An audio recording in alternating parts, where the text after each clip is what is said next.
Hello मेरे प्यारे बच्चों, क्या हाल चाल? बढ़िया साहब। तो कैसे हो मेरे बब्बर शेर और शेरनियों? आशा करता हूं आप सभी एकदम मस्त होंगे, स्वस्थ होंगे और जबरदस्त तरीके से अपनी तैयारी कर रहे होंगे। प्यारे बच्चों, आज की क्लास बहुत शानदार होने वाली है क्योंकि बहुत सारे बच्चों के भर भर के कमेंट्स आ रहे थे कि सर हिंदी की कोई ऐसी क्लास लाई जाए जहां से पूरे हिंदी में सारे इंपॉर्टेंट टॉपिक का भांडा फोड़ दिया जाए। तो आप सभी के कहने पर आज के इस वीडियो में हम हिंदी की एक ऐसी महा मैराथन क्लास लेकर के आए हैं जिसमें सारे इंपॉर्टेंट टॉपिक का निपटारा होने वाला है। ये दावे के साथ कह रहे हैं बच्चों, अगर आपने इस वीडियो को कंप्लीट देख लिया तो हिंदी में 100 नंबर के क्वेश्चन पेपर में 60 से 70 नंबर डेफिनेटली श्योर होने वाले हैं। क्योंकि भैया हिंदी एक स्कोरिंग सब्जेक्ट है, इसको हल्के में मत लीजिएगा। यहां फेल तो बाकी सभी सब्जेक्ट में चाहे आप जितने अच्छे नंबर लाओ फेल, लेकिन अगर हिंदी में अच्छे नंबर आ गए, हिंदी में आपका स्कोर अच्छा रहा, बाकी अदर सब्जेक्ट में आपके नंबर कम भी रहे तो मैनेज हो जाएगा। इसीलिए हिंदी को एक स्कोरिंग सब्जेक्ट माना जाता है क्योंकि अदर सब्जेक्ट के तुलना में आपको ज्यादा टाइम भी नहीं देना है। बहुत सारे बच्चों के कमेंट्स यही थे कि सर इंपॉर्टेंट क्वेश्चन की एक ऐसी सीरीज लाओ जिसमें सारे टॉपिक का निपटारा हो जाए। तो आज की ये वीडियो कुछ ऐसी ही है जिसमें भैया हम बात कर ले आज गद्यांश पद्यांश पूरा हिंदी का व्याकरण, रस, छंद, अलंकार, उसके बाद पत्र लेखन, निबंध, कहानी, सारे के सारे टॉपिक पूरी तरह से ध्वस्त होने वाले हैं। तो ये वीडियो बहुत लाजवाब रहने वाली है। भैया जो बोलते हैं कि सर क्या होगा, कैसे होगा, तो उनके लिए हम हमेशा एक ही बात बोलते हैं कि लाख दलदल हो मगर पांव जमाए रखना, लाख दलदल हो मगर पांव जमाए रखना, खाली ही सही मगर हाथ ऊपर उठाए रखना। अजी कौन कहता है कि चलनी में पानी नहीं रुकता, कौन कहता है कि चलनी में पानी नहीं रुकता, बस बर्फ बनने तक हौसला बनाए रखना। प्यारे बच्चों, आपको भी वही करना है, हौसला बनाए रखना है। इसका परिणाम बहुत ही बेहतर आपको एग्जाम में मिलने वाला है। और वैसे भी हम आपके साथ हैं भैया। क्या हुआ, तबीयत खराब चल रही तो क्या हुआ, मजे में, जब तक है मजे में ऐसे ही आपको पढ़ाते रहेंगे और कभी कमी महसूस होने नहीं देंगे। आप जैसे इतने सारे बच्चों का, लाखों बच्चों का जब प्यार हमारे साथ है, आप सभी की दुआएं हैं और ऊपर वाले का, भैया कहते हैं ना कि ऊपर वाले का हाथ हमारे सर पर है तो भला क्या ही हो सकता है, जो भी होगा देखा जाएगा। तो चलिए शुरू करते हैं बिना किसी देरी के। कॉपी पेन के साथ बैठना भैया, सारे टॉपिक को अच्छे से नोट करते चलना क्योंकि ये 100 में 100% पूछे जाने वाले टॉपिक हैं। तो सबसे पहले भैया हम शुरुआत करते हैं गद्यांश से। प्यारे बच्चों, क्योंकि गद्यांश वाला जो क्वेश्चन होता है ये भी फिक्स ही होता है और वो बात कर ले भैया तो ये 10 नंबर का आता है। कितने नंबर का? 10 नंबर का। क्योंकि देखिए 1 नंबर वाला भी 2 नंबर वाला अगर छूट भी जाए कहीं ना कहीं थोड़ा मैनेज हो जाएगा, बट अगर सॉलिड वाले जो 5 नंबर के हैं, 10 नंबर के हैं, अगर ये छूट जाते हैं तो बहुत ज्यादा तकलीफ होती है।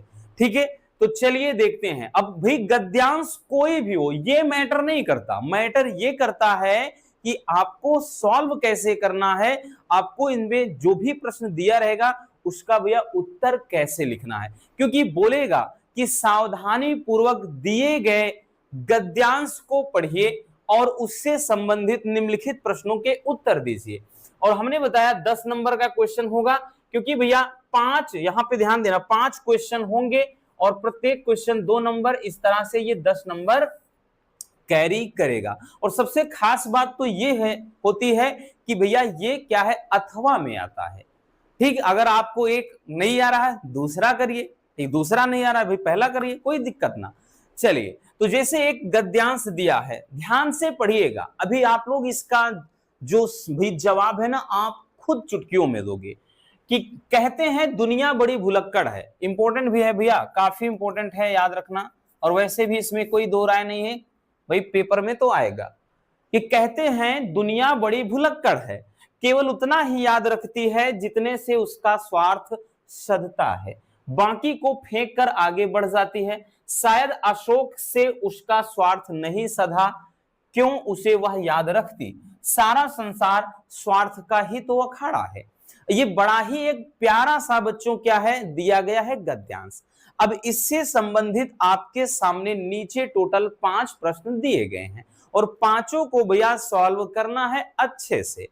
तो अब भाई इतना तो समझ में आ गया कि आपने पढ़ लिया क्या कुछ दिया गया है। नहीं समझ में आता आप फटाक से 1-2 मिनट का टाइम निकालिए, फिर से पढ़ लीजिएगा। एक्सक्यूज मी, एक इनाम वाला सवाल जवाब है। इनाम वाला? जी पूछिए। क्या आप शॉर्ट ड्रामा देख? पहला प्रश्न है कि उपयुक्त गद्यांश के पाठ और लेखक का नाम। देखिए भैया, पहले चैप्टर में आपको पहचानना कैसे है, जगह जगह पर राष्ट्र शब्द आएगा अगर पहले चैप्टर का है, ठीक, जो राष्ट्र का स्वरूप चैप्टर से है, अगर उसमें आएगा तो कहीं राष्ट्र आएगा, कहीं मातृभूमि आएगा, ठीक है, कहीं पृथ्वी शब्द आएगा, तो ऐसे वर्ड इस्तेमाल किए जाते हैं, धरती माता आएगा। और दूसरे वाले चैप्टर में भाई पहचानना है तो जगह जगह पर ये अशोक वगैरह हो गया, ठीक है, अशोक का शब्द इसमें ज्यादा इस्तेमाल होगा क्योंकि ये चैप्टर तो और भी आसान है।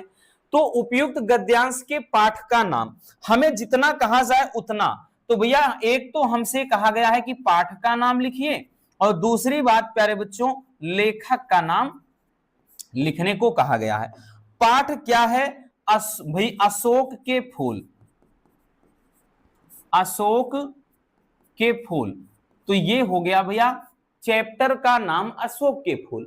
अब लेखक कौन है प्यारे बच्चों, तो लेखक हैं आचार्य हजारी प्रसाद द्विवेदी। आप पूरा लिखिए, जगह यहां नहीं है तो इतना हम लिख रहे हैं, हजारी प्रसाद द्विवेदी। तो आचार्य हजारी प्रसाद द्विवेदी जी हैं, ठीक है, हो गया ना। अगला क्वेश्चन आ जाते हैं प्यारे बच्चों। अगले क्वेश्चन में भैया पहला तो हो गया, मिल गए 2 नंबर, 2 नंबर आपकी झोली में। दूसरा कह रहा है रेखांकित अंश की व्याख्या करिए, तो मतलब जितने में लाइनिंग है उतने की व्याख्या करना है। तो चलिए हम व्याख्या कैसे करना है ये भी बता दे रहे हैं, डोंट वरी भैया, क्वेश्चन को आधा अधूरा नहीं छोड़ेंगे क्योंकि एक में समझाना जरूरी है कि व्याख्या कैसे किया जाता है। देखिए व्याख्या कोई भी हो, किसी भी चैप्टर का हो, बस इतना याद रखना उसे अपने शब्दों में लिखना है। नहीं समझ में आता, बहुत सारे बच्चे करते हैं जो लिखा है हूबहू छाप दो, भाई छापने का छाप दोगे बट नंबर नहीं मिलते हैं बच्चों, जनरली ऐसा होता है। हाँ इतना बहुत ज्यादा डिफिकल्ट है तब आप ये दिमाग लगाइए, नहीं समझ में आ रहा है पूरा उतार दीजिए, लेकिन कुछ चीजें आपको जोड़नी होगी आगे, जैसे लेखक कहता है, लेखक का कहना है, ये शब्द जरूर जोड़िएगा। तो जैसे यहां पर है कि कहते हैं दुनिया बड़ी भुलक्कड़ है, केवल उतना ही याद रखती है जितने से उसका स्वार्थ सधता है। तो लिखेंगे भैया, हमने कहा ना, मान लेते हैं आपको कोई कुछ पता ही नहीं तो आप लिखेंगे, लिखेंगे क्या कि भैया लिखेंगे लेखक कहता है। अब भैया क्या कहता है, लेखक कहता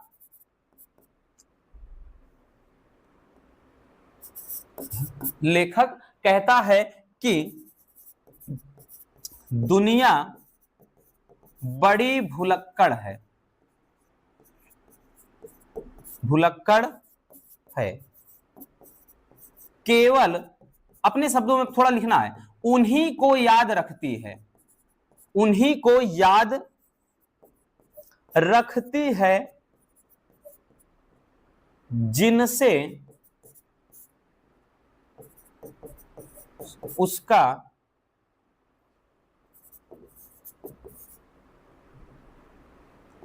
स्वार्थ सधता है। ठीक है, मतलब सीधी सी बात, आप ऐसे भी लिख सकते थे कि लेखक कहता है कि दुनिया बड़ी भुलक्कड़ है, केवल दुनिया उन्हीं लोगों को याद रखती है जिनसे उनका मतलब निकलता है। अगर इंसान का मतलब निकल गया तो लोग भूल जाते हैं और आपको छोड़कर हमेशा आगे निकल जाएंगे।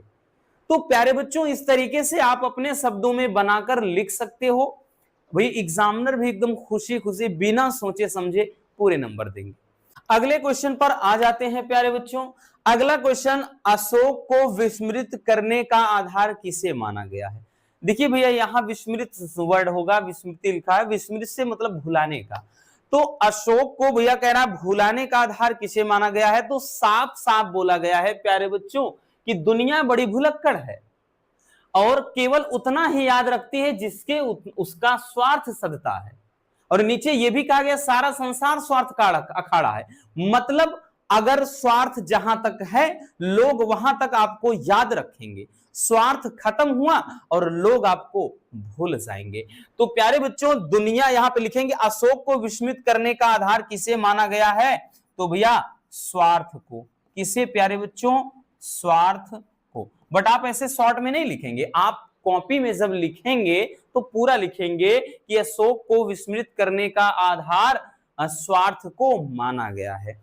ठीक है, यानी भुलाना किससे भैया, क्योंकि अगर लोग तभी तक तो याद रखते हैं जब तक स्वार्थ है, अगर स्वार्थ खत्म तो लोग भूल जाएंगे। आगे है कि लेखक ने दुनिया का किस तरह का व्यवहार बताया है, तो ऊपर ही लिखा है कि दुनिया बड़ी भुलक्कड़ है, तो भैया किस तरह का व्यवहार बताया है प्यारे बच्चों, तो यहाँ पे व्यवहार कैसा है, भुलक्कड़। तो आप जरा गौर से देखिएगा क्या कुछ इसमें दिक्कत हो रही है, क्या कुछ इसमें हम एक्स्ट्रा कर रहे हैं, नहीं ना। तो लिखेंगे ऐसे कि लेखक ने दुनिया का व्यवहार भुलक्कड़ प्रकृति का बताया है। आगे देखते हैं कि स्वार्थ का अखाड़ा किसे कहा गया है, तो नीचे देखिए बबुआ सारा संसार ही तो स्वार्थ का अखाड़ा है, तो इसका आंसर हो जाएगा भैया क्या चीज, सारा संसार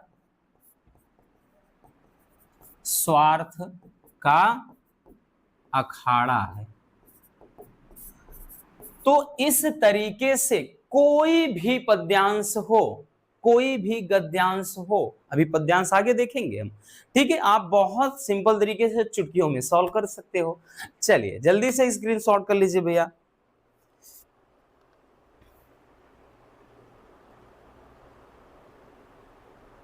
क्या आप जेईई और नीट की प्रिपरेशन करना चाहते हो लेकिन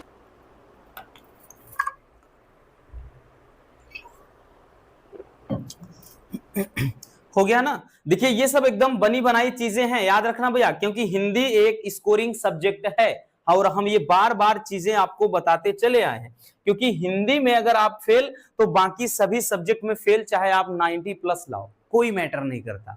लेकिन हाँ हिंदी में अगर आपके अच्छे नंबर आ गए तो फिजिक्स केमिस्ट्री में अगर कम भी नंबर हैं तो मैनेज हो जाता है। इसीलिए टारगेट हमारा, फोकस हमारा पहले हिंदी पे होना चाहिए, क्योंकि भैया पहला ही पेपर हिंदी होता है, ज्यादा से ज्यादा लिखना होता है। और आज के टाइम में बच्चे धीरे धीरे, भाई बुरा जरूर लगेगा लेकिन ये बात सच है, काम चोर होते जा रहे हैं, मेहनत करना नहीं जानते। बस उनको क्या है, बस कॉपी पेन में मतलब लिखने की जरूरत नहीं, प्रैक्टिस नहीं करना, बस वो सोचते हैं कि बस हम देख लें, ऐसे ही इधर उधर वीडियो देख लें। नहीं भैया ऐसे काम नहीं चलेगा, कॉपी पेन हाथ में होनी चाहिए, ज्यादा से ज्यादा लिख कर प्रैक्टिस करना होगा, तभी आप टॉपर बन सकते हो। और ये चीजें हमने खुद फॉलो किया है भैया, ठीक, ये सब प्रैक्टिकल की हुई चीजें हैं, तभी जाकर के हम भी एक जमाने में अपने स्कूल में टॉपर रह चुके हैं, याद रखना। चलिए अगला क्वेश्चन है भैया, यानी पद्यांश से संबंधित। अब जो पद्यांश होगा ना बबुआ, ये भी भैया आपका 10 नंबर का क्वेश्चन, और इसमें भी क्या होगा भैया 5 क्वेश्चन देंगे, प्रत्येक क्वेश्चन 2 नंबर कैरी करेगा, इस तरह से 10 नंबर के हो जाएंगे। ठीक है, कितने नंबर के, 10 नंबर के। बोलेगा कि दिए गए पद्यांश पर आधारित निम्नलिखित प्रश्नों के उत्तर दीजिए। अब भैया क्वेश्चन दिया है और इसमें भी यही फायदा है कि 2 देगा, मतलब अथवा करके देगा। जैसे पहला दिया है कि मेरे प्यारे नौ जलद से कंज से नेत्र वाले, जाके आए न मधुबन से और ना भेजा संदेशा, मैं रो रो के प्रिय विरह से बावली हो रही हूं, और जाके मेरी सब दुख कथा श्याम को तू सुना दे। प्यारे बच्चों ये पवन दूतिका चैप्टर से है, जो कि अयोध्या सिंह उपाध्याय हरिऔध जी के द्वारा रचित है।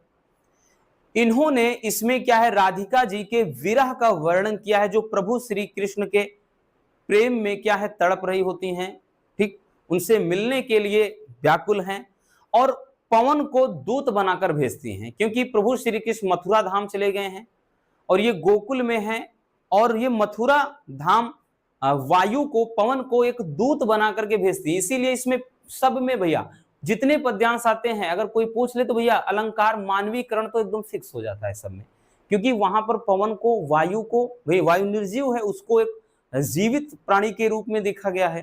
तो यहाँ पे देखिए, अब वही पहले इसका अर्थ समझ लेते हैं कि मेरे प्यारे नौ जलद से कंज से नेत्र वाले।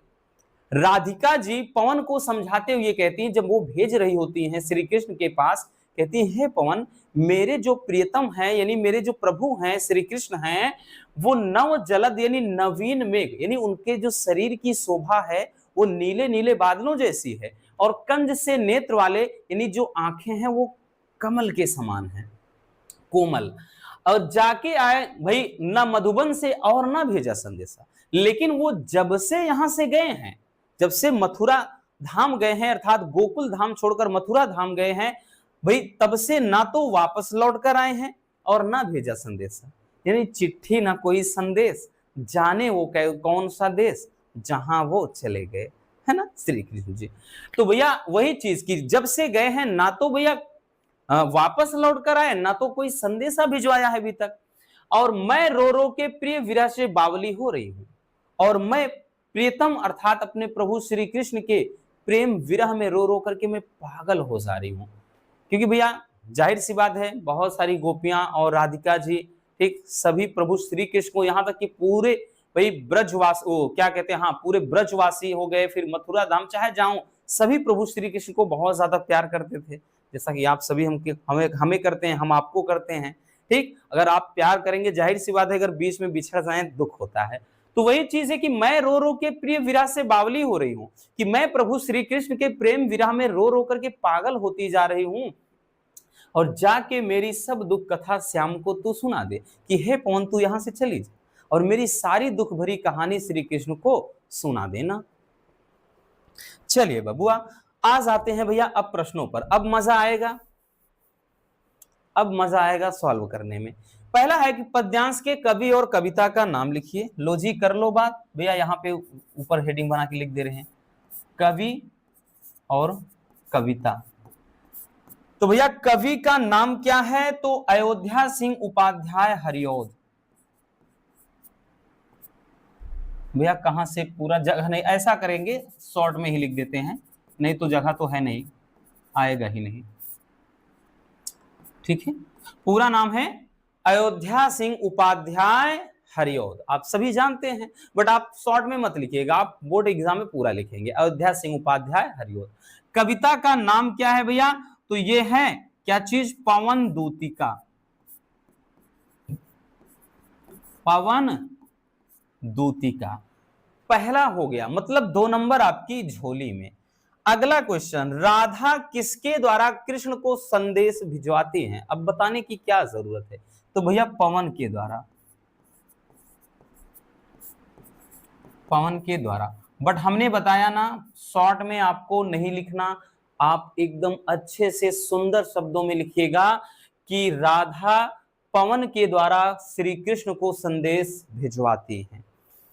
अगला है, श्री कृष्ण का सौंदर्य कैसा है? तो प्रभु श्री कृष्ण का सौंदर्य कैसा है भैया? मेरे प्यारे 9 जलद से कंज से नेत्र वाले, यानी भाई क्या है, देखिए मेरे प्यारे 9 जलद से, तो यहां पे भैया शरीर की, यानी ऐसा नहीं लिखेंगे, यानी मेघवर्ण वाले, मेघवर्ण वाले तथा कमल जैसी आंखों वाले, यानी मेघवर्ण वाले और कमल जैसी आंखों वाले। ठीक है, यानी उनके शरीर का जो सौंदर्य है वो क्या है? एक तो भैया उनके शरीर की शोभा मेघवर्ण, यानी भाई जिससे मेघ बादल होते हैं नीले नीले, उस तरह से श्री कृष्ण का शरीर है, और उनकी भैया आंखें जो हैं वो कमल के समान बहुत ही सुंदर और कोमल हैं। अगला, रेखांकित अंश की व्याख्या कीजिए। तो प्यारे बच्चों व्याख्या में चलिए इधर शॉर्ट में फिर से हम बता देते हैं। अब व्याख्या बताना जरूरी इसलिए है क्योंकि कोई भी हो, आपको कैसे लिखना है ये जानना बेहद जरूरी होता है आपके लिए। देखिए अभी हमने क्या बताया भैया, व्याख्या कोई भी पद्यांश हो, जरूरी नहीं भैया कि पहला चैप्टर दूसरा चैप्टर व्हाटएवर, कोई भी हो, लिखना यही है। शुरू में आपको एक चीज कॉमन अपने दिमाग में छाप लो, आप कितने भी कमजोर स्टूडेंट क्यों ना हो, कोई मैटर नहीं करता, इतना लिखना है प्यारे बच्चों, कवि कहता है, कवि कहता है, की। देखिए भैया, अगर आप गद्यांश वाले में है तो वहां लेखक चलता है, क्योंकि भाई लेखक लेख लिखता है, कहानी लिखता है, निबंध लिखता है, बट यहाँ पे कवि कविता करता है इस तरह से, तो वहां लेखक लिखना, यहाँ कवि करना है आपको। तो भैया पद्यांश वाले में लिखेंगे कवि कहता है। अब देखिए कह रहा है मेरे प्यारे नौजलद से कंस से नेत्र वाले, जाके आए ना मधुवन से और ना भेजा संदेशा। तो लिखेंगे कवि कहता है कि राधिका पवन से कहती हैं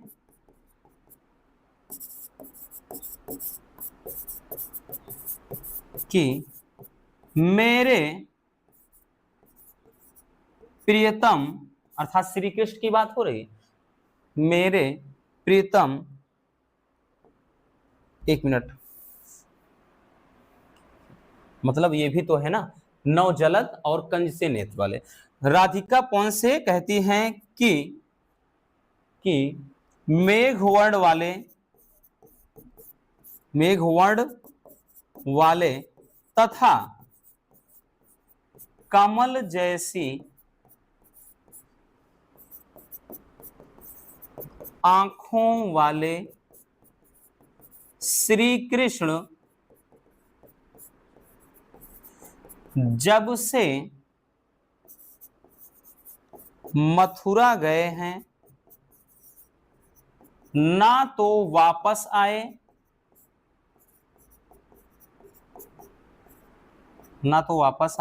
ना कोई संदेशा भेजा। ठीक है, दिखाई पड़ रहा है, बिल्कुल दिखाई पड़ रहा है भैया।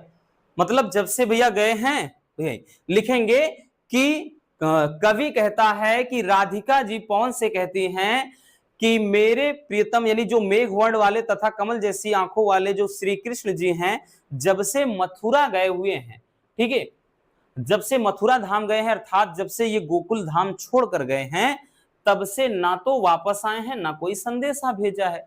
बस हो गया प्यारे बच्चों। अगला है भैया कि बावली और कंज शब्द का अर्थ क्या है। ठीक है, कह रहा है कि बावली का अर्थ क्या है और एक दूसरा है कंज का अर्थ क्या है। तो बावली का मतलब वही चीज, मैं रो रो कर प्रिय वीरा में बावली हो रही हूं, यानी पागल हो जा रही हूं। बावली का मतलब पागल। कंज का मतलब कमल। कंज का मतलब भैया क्या होता है, कमल होता है।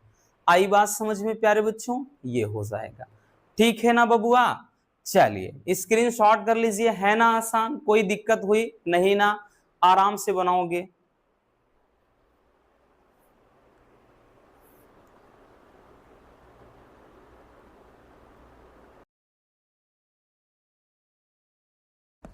वाओ, एक पढ़ाई में फर्स्ट आने के लिए और दूसरा स्कूल में बेस्ट खेलने के लिए। वाह दीदी, दो दो ट्रॉफीज पाकर आप तो दुगना चमक गई।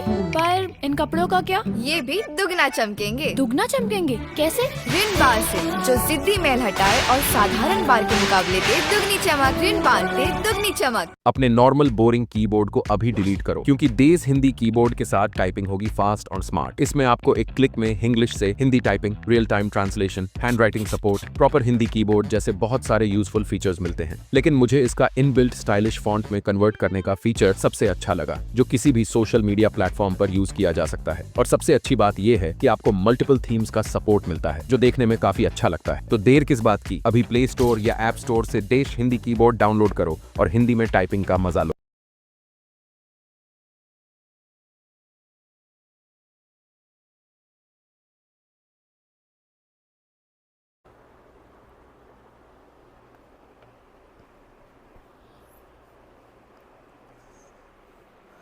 हो गया, आगे चलते हैं।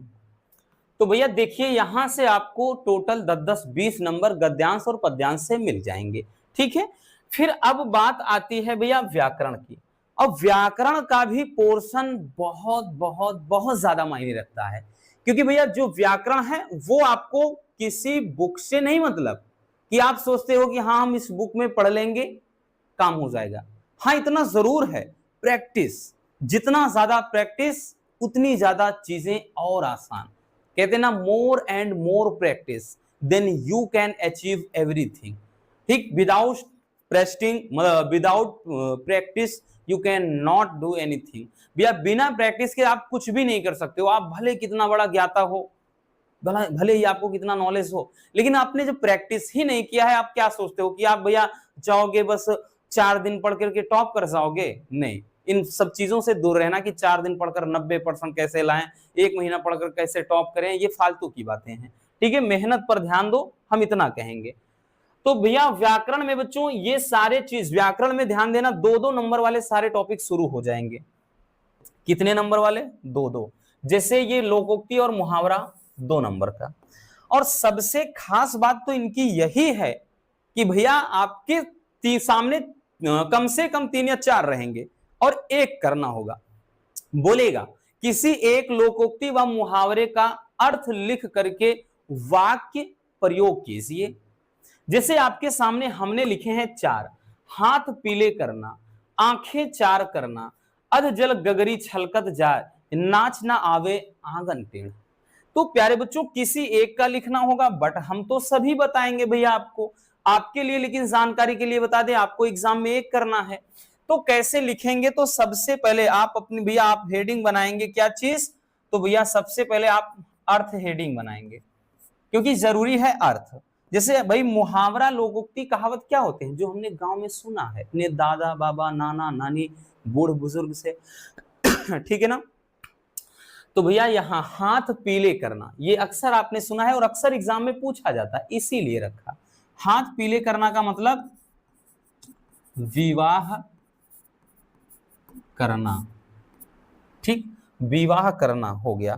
अब भैया हम करेंगे वाक्य प्रयोग। वाक्य प्रयोग 1-2 में बता दे रहे हैं, अब इससे समझ जाइएगा कि वाक्य प्रयोग किया कैसे जाता है। देखिए वाक्य प्रयोग कैसे करेंगे भैया। वाक्य प्रयोग में यही लिखा जाता है कि जैसे यहां पे कि रमेश के पिताजी ने अपने बेटी को देखकर कहा कि अब इसके हाथ पीले कर देने चाहिए। ठीक है, या फिर ध्यान देना, मतलब देखिए हाथ पीले का मतलब वही चीज विवाह कर देना। कहते हैं ना कि अब इसकी उम्र हो गई है, हाथ पीले कर दो। ठीक, तो या फिर लिख सकते हैं कि सुरेश को अपनी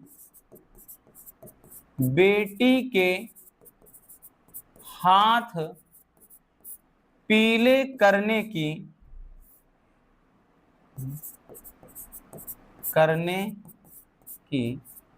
टेंशन होने लगी है।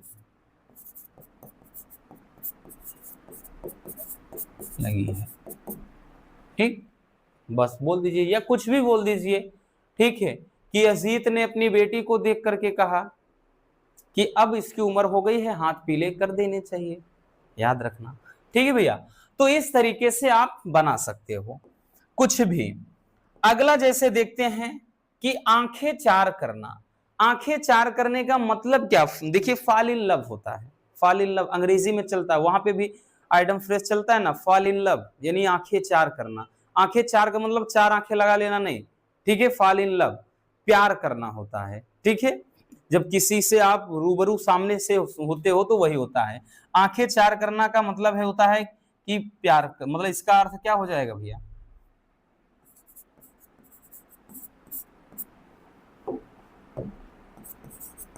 प्यार होना या प्यार करना। ठीक, अब इसका वाक्य प्रयोग क्या बनाओगे भैया? जैसे हमने बताया ना कि वाक्य प्रयोग बड़ा ही आसान होता है। वाक्य प्रयोग में तो कोई बाधा है नहीं, यही तो इसका बेनिफिट है। आपकी मर्जी, आप चाहे जो बना दो। तो भैया इसका वाक्य प्रयोग इधर लिख दे रहे हैं। वाक्य प्रयोग में यही लिख दोगे, जैसे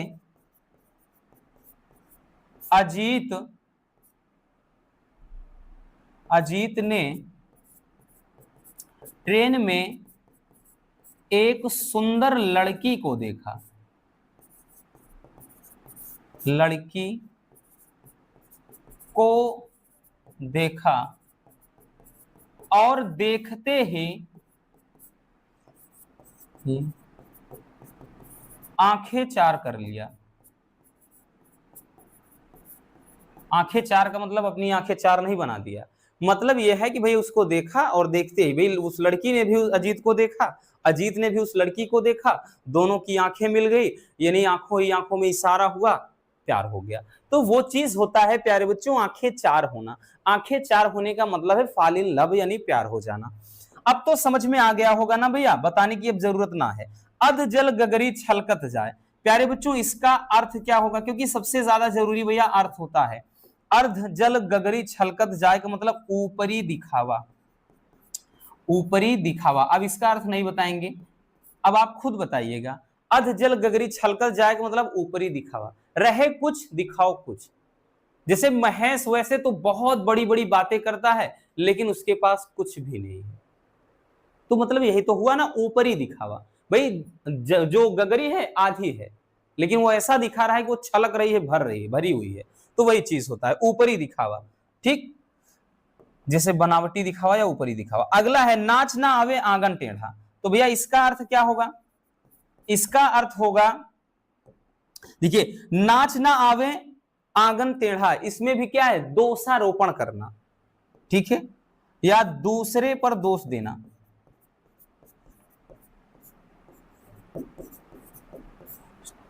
दूसरे पर दोष निकालना, या जिसको कहते हैं दोषारोपण करना। जैसे इसका अर्थ अगर लिखना चाहेंगे कि जैसे महेश से पेंटिंग खराब हो गई, तो महेश ने कहा कि कलर ही खराब है, ठीक है। या फिर कह सकते हैं दिनेश, भाई वही चीज। अब जैसे है ना कि नाच ना आवे आंगन टेढ़, कि दिनेश नाचना नहीं जानता है और वो कहने लगा कि आंगन ही टेढ़ा है, तो सीधी सी बात हो गई भैया कि नाच ना आवे आंगनवै टेढ़, मतलब नाचना नहीं आ रहा है और बोल रहे हैं आंगन टेढ़ा है, यानी खुद से कोई काम बिगड़ जाए। ठीक, जैसे सब्जी ना बनने की, भाई सब्जी नहीं बनी, उसके कारण ये सब्जी जब नहीं बनी तो कह सकते हैं कि रमा ने कहा कि मसाले ही खराब हैं। तो वही चीज है कि भैया खुद पर गलती है, मैं खुद की गलती हो लेकिन दोष किसी और पर निकाल दो, तो वो हो जाता है नाच ना आवे आंगन टेढ़ा। चलिए स्क्रीनशॉट कर लीजिए, और आपको याद रखना भैया हमने बताया ना आपको केवल एक करना होगा, एक का अर्थ लिखकर ऐसे वाक्य प्रयोग कर देना है। स्क्रीनशॉट कर लो बबुआ।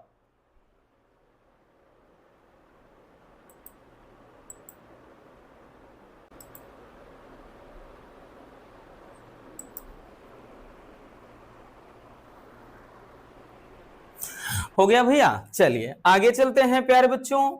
अगला देखिए आप पठित गद्यांश। देखिए ये सब एकदम सॉलिड वाले हैं, याद रखना।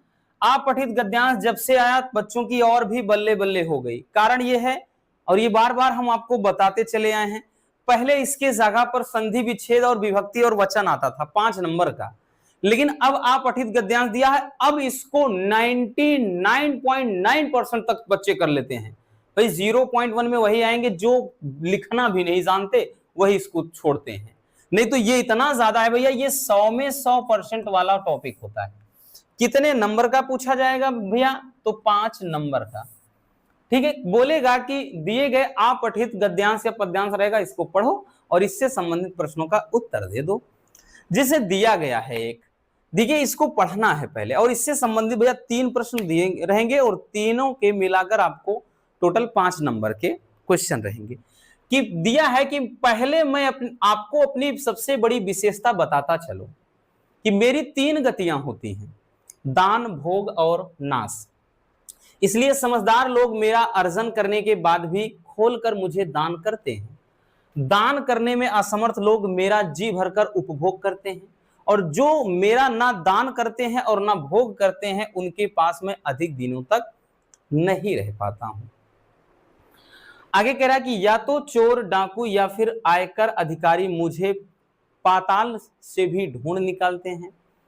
मेरी कमी यदि कई प्रकार की समस्याओं का कारण बनती है तो मेरी अधिकता भी कम नुकसानदायक नहीं होती, इसलिए मेरा उपयोग मतलब मेरे उपयोग में मनुष्य को सावधानी बरतनी चाहिए। अब भैया इसको आपको ढंग से पढ़ लेना है। 1 मिनट बबुआ हम थोड़ा पानी पी लें, क्योंकि थोड़ा हमको अजीब सा लग रहा है, लंबी क्लास में भी यही तो दिक्कत हो रही है।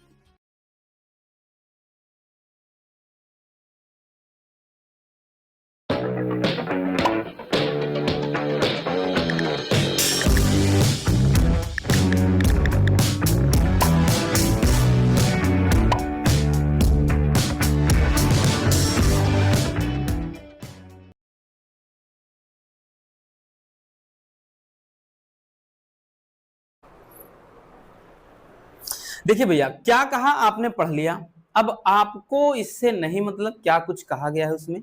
हाँ, इतना जरूरी है ढंग से एक बार मन लगा करके एक बार में ही पढ़ लेना है, क्योंकि भैया ये किस बुक से आएगा, कहां से आएगा, कोई नहीं जानता। नाम ही है अपठित गद्यांश, जिसको आपने पहले ना पढ़ा हो, ठीक है। ये इसमें आपके बस बुद्धि का परीक्षण होता है, आपका आईक्यू टेस्ट किया जाता है कि आप कितना सोच समझ सकते हैं, कितना भैया चीजों को किस तरीके से देखते हैं। पहला प्रश्न कहा गया है कि उपयुक्त गद्यांश के वक्ता का नाम क्या है, यानी इसमें कौन बोल रहा है। ये जो कह रहा है कि मैं आपको विशेषता बताता चलूं, मेरी 3 गतिविधियां हैं, दान, भोग और नाश, इसलिए समझदार लोग मेरा अर्जन करते हैं, भोग करते हैं, ठीक है। ये चीज जो नहीं करते हैं उनके पास मैं नहीं रहता हूं, चोर, डाकू, आयकर अधिकारी मुझे तलाशते हैं। अगर इतना बोला गया, अब तो समझ गए होंगे किसकी बात हो रही, धन की, लक्ष्मी की। क्योंकि भैया ये जो लक्ष्मी है, धन है, इसकी 3 गतियां, दान, भोग और नाश। क्योंकि भाई लक्ष्मी यानी धन का हम दान करते हैं, भोग करते हैं, और भैया क्या है, इस ये नाश का भी कहीं ना कहीं कारण बन जाता है। और इसीलिए भाई चोर हो, डाकू हो और इनकम टैक्स अधिकारी, भाई इनकम टैक्स ऑफिसर यानी आयकर अधिकारी, ये सभी तो इसको पाताल से भी ढूंढ निकालते हैं, चाहे जहां रखो। तो इसका मतलब हमें समझ में आ गया कि उपयुक्त गद्यांश के वक्ता का, यानी ये जो बोल रहा है इस वक्ता का नाम क्या है भैया, लक्ष्मी। तो लक्ष्मी आप लिख दो प्यारे बच्चों, या धन लिख दो, कोई दिक्कत ना, क्योंकि धन ही तो है जिसका हम दान कर सकते हैं, भोग कर सकते हैं, ठीक है। इसी को तो चोर, डाकू, आयकर अधिकारी ढूंढ रहे हैं। अगला है वक्ता की कौन कौन गतियां होती हैं, लो जी कर लो बात। अब इससे आसान क्या, इसकी 3 गतियां हैं भैया, दान, भोग और नाश। तो यहां पर लिखेंगे भैया क्या चीज, दान, भोग और नाश। बट आप भैया ऐसे नहीं लिखोगे, आप पूरा लिखोगे, लिखोगे कि वक्ता की 3 गतियां दान, भोग और नाश हैं। अगला क्वेश्चन, वक्ता की अधिकता से दान या भोग ना करने पर का क्या परिणाम होता है। यानी जो वक्ता है, मतलब ये लक्ष्मी है या धन है, यदि इसकी अधिकता हो जाए, आप दान भी ना करो और भोग भी ना लगाओ, तो इससे क्या परिणाम निकलेगा। तो भैया देखिए कहा गया है कि जो लोग भाई मुझे दान कर, देखिए यहाँ पे दान करने में असमर्थ, और भाई यहाँ पे एक मिनट कहा, हाँ यहाँ है कि जो लोग ना मेरा दान करते हैं ना भोग करते हैं, मैं अधिक दिनों तक उनके पास नहीं रहता। तो इसका परिणाम यही है ना कि धन उनके पास या लक्ष्मी उनके पास, कुछ भी लिख लो, अधिक दिनों तक नहीं रहता। धन लिखेंगे तो आप रहता लिखें, बाकी लक्ष्मी लिखेंगे तो रहती लिख देना, कि लक्ष्मी अधिक दिनों तक उनके पास नहीं रहती है। तो आप पूरा ऐसे लिखोगे कि यानी धन की अधिकता में या लक्ष्मी की अधिकता में दान या भोग ना करने पर क्या होता है, वो उसके पास अधिक दिनों तक नहीं रहती हैं। तो आपने देखा प्यारे बच्चों कितना आसान है, मतलब कुछ ज्यादा दिमाग लगाने की जरूरत ही नहीं है इस ड्राफ्ट को। चलिए स्क्रीनशॉट कर लीजिए भैया।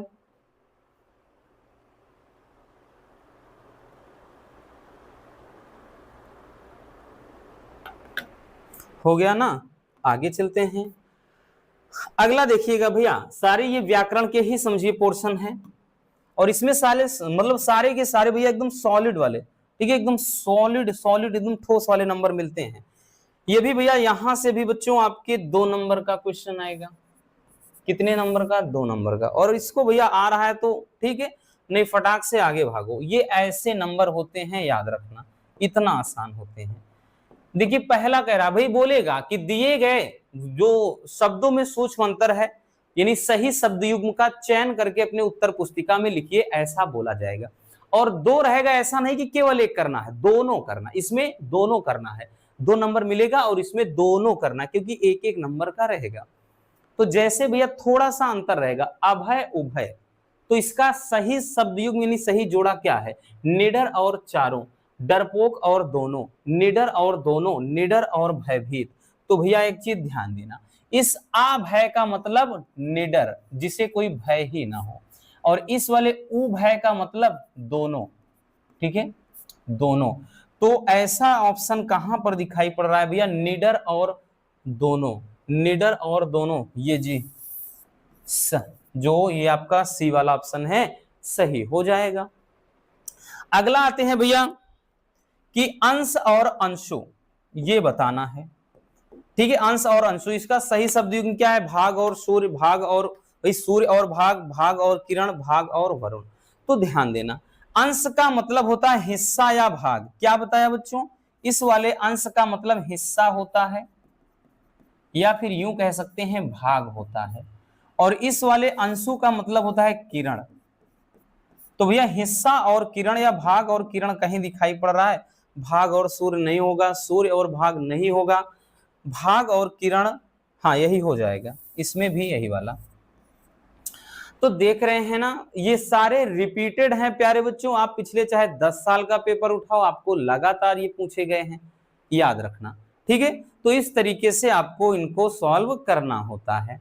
आगे चलते हैं प्यारे बच्चों, अनेकार्थी शब्द, ये भी बच्चों को थोड़ा परेशान करता है, बट डोंट वरी भाई, इतना ज्यादा हम बार बार इसको ला रहे हैं कि वैसे ही प्यारे बच्चों ये एकदम निपट जाएगा।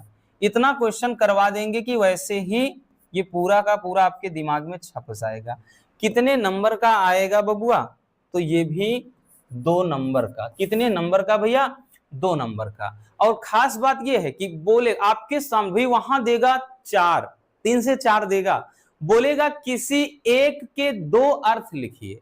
यही एक अच्छी बात है कि जैसे 4 हैं और 4 में किसी एक के कहेगा 2 अर्थ लिखो, बस इस बात को सुनिएगा भाई, चारों के नहीं लिखना, किसी एक के 2 अर्थ लिखना है। ठीक, अनेकार्थी शब्द में तो हो गया ना एकदम ठोस वाला नंबर। भाई अब इतना कितना भी कमजोर बच्चा हो लिख ही लेगा। जैसे बाल के भैया 2 अर्थ, भाई पर्यायवाची की बात हम नहीं कर रहे हैं, अनेकार्थी जिसके अनेक अर्थ हों। जैसे एक बाल का मतलब भैया बालक है ना, और दूसरा बाल का मतलब क्या है भैया? केस।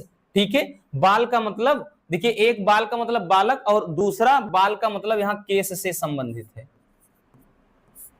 केस का मतलब वो वाला केस नहीं जो मुकदमा चल रहा है केस, बाल का मतलब ये वाला जो केस है ना, हेयर। अरे बेटा चलो उठ जाओ।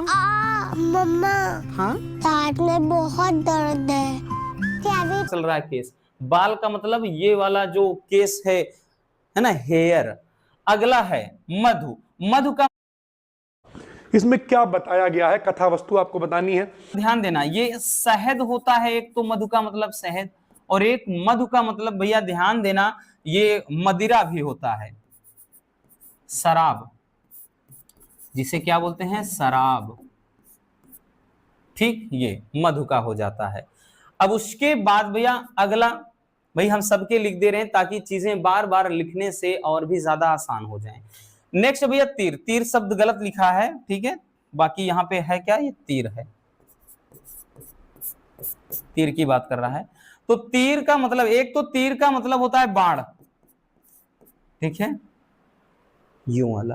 ठीक, और उसके बाद भैया दूसरा तीर का मतलब किनारा होता है, तट। तट मतलब किनारा। अगला है भैया विधि। विधि का मतलब होता है एक योजना, विधि का मतलब कानून, विधि मतलब ब्रह्मा भी होता है। तो हम यूं कह सकते हैं विधि का मतलब भैया ब्रह्मा भी लिख सकते हैं। विधि का मतलब हमने बताया ना कानून भी होता है, और एक विधि का मतलब तरीका भी आप लिख सकते हैं। तो इसके 3 भाई याद है हमको, 3 हमने लिख दिया, बट आपको एक्स्ट्रा नहीं करना, नहीं आपको हो कि हमको याद है 3 4, नहीं भैया, आपको जितना कुछ कहा जाए पेपर में उतना करना है। तो आपको किसी एक के 2 ही अर्थ लिखना है। तो ये काम की चीज है प्यारे बच्चों, देख लीजिएगा।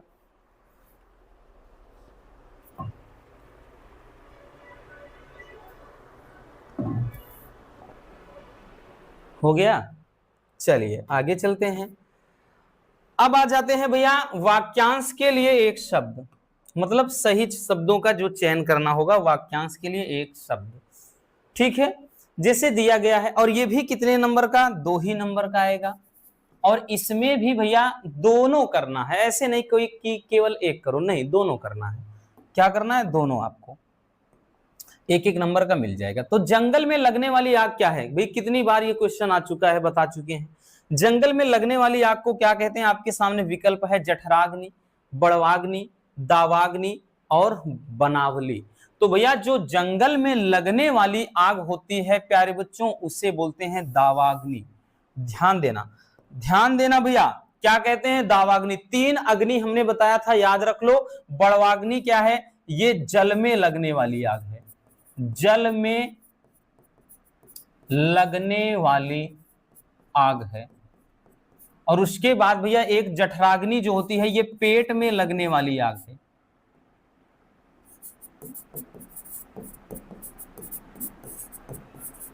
पेट में लगने वाली आग है भैया। और बाकी ये तो दावाग्नि जो है ये जंगल में लगने वाली आग है। चलिए जी आगे चलते हैं। जो पढ़ना लिखना जानता हो भैया, जो पढ़ना लिखना जानता हो क्या कहते हैं उसे? साक्षर, निरक्षर, अक्षर, अनक्षर। तो भैया जो पढ़ना लिखना जानता है उसे क्या कहेंगे भैया? साक्षर कहेंगे, है ना काम की चीज। चलिए प्यारे बच्चों स्क्रीनशॉट इसको भी कर लीजिए भैया।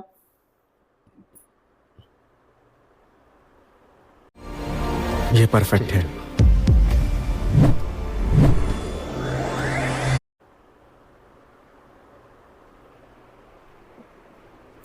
हो गया भैया, तो ये हो जाएगा, याद रखना ये तीनों आग, ठीक। अब उसके बाद अगला है वाक्यों का शुद्धिकरण। देखिए ये आप खुद देख रहे होंगे, ये भैया ऐसे टॉपिक हैं कि बस करते चले जाओ, नंबर फटाफट मिलते चले जाएंगे। यहां पर भी भैया आपको 2 नंबर मिलेंगे और इसमें आपको केवल 1 नहीं 2 करना है। अब की बार इसमें 2 करना, यानी किसी 2 को शुद्ध करके लिखना होगा। बोलेगा कि निम्नलिखित में से किन्हीं 2 वाक्यों को शुद्ध करके लिखिए। तो प्यारे बच्चों पहला है प्रधानमंत्री ने भाषण दिए थे। तो भैया यहां पे देखिए प्रधानमंत्री ने भाषण दिए थे, अब आपको यह बताना है गलती कहां है, ठीक। अब यहां पे भाषण दिए थे नहीं दिया था। और एक चीज भाई यही आपको समझना है कि भाई इसमें गलती है कहां। जैसे मेरा प्राण संकट में है, तो भैया ये जो प्राण शब्द है ये हमेशा मतलब क्या कहते हैं आता है ये बहुवचन के रूप में, तो मेरे प्राण संकट में है होगा। अगला है यहां शुद्ध गाय का दूध मिलता है। तो भैया शुद्ध गाय तो सभी शुद्ध होती हैं, कोई अशुद्ध थोड़ी होती हैं। तो इसका हो जाएगा क्या चीज भैया कि यहां गाय का शुद्ध दूध मिलता है, गाय का शुद्ध दूध मिलता है। तो ये ऐसी चीजें हैं कि इसको आप आराम से बना सकते हो। अगला सीता क्या है भैया? गुणवान स्त्री है। तो गुणवान नहीं होता है, गुणवान भैया हमेशा पुरुषों के साथ यूज होगा, यानी पुल्लिंग में चलता है ना कि स्त्रीलिंग में। तो यहां पे सीता एक गुणवती स्त्री है। बात समझ में आ गई? कहां पे क्या गलती है? प्रधानमंत्री ने भाषण दिए थे नहीं भाषण दिया। उसके बाद मेरे प्राण संकट में है होगा, ना कि मेरा प्राण संकट में है। फिर यहां गाय का शुद्ध दूध मिलता है, यहां शुद्ध गाय का दूध थोड़ी ना, गाय तो सभी शुद्ध होती हैं, ठीक। तो इस तरीके से भैया गलती रहेंगी थोड़ा बहुत, उसको आपको सुधारना होगा। आई बात समझ में? चलिए तो ये शुद्धिकरण का हो गया।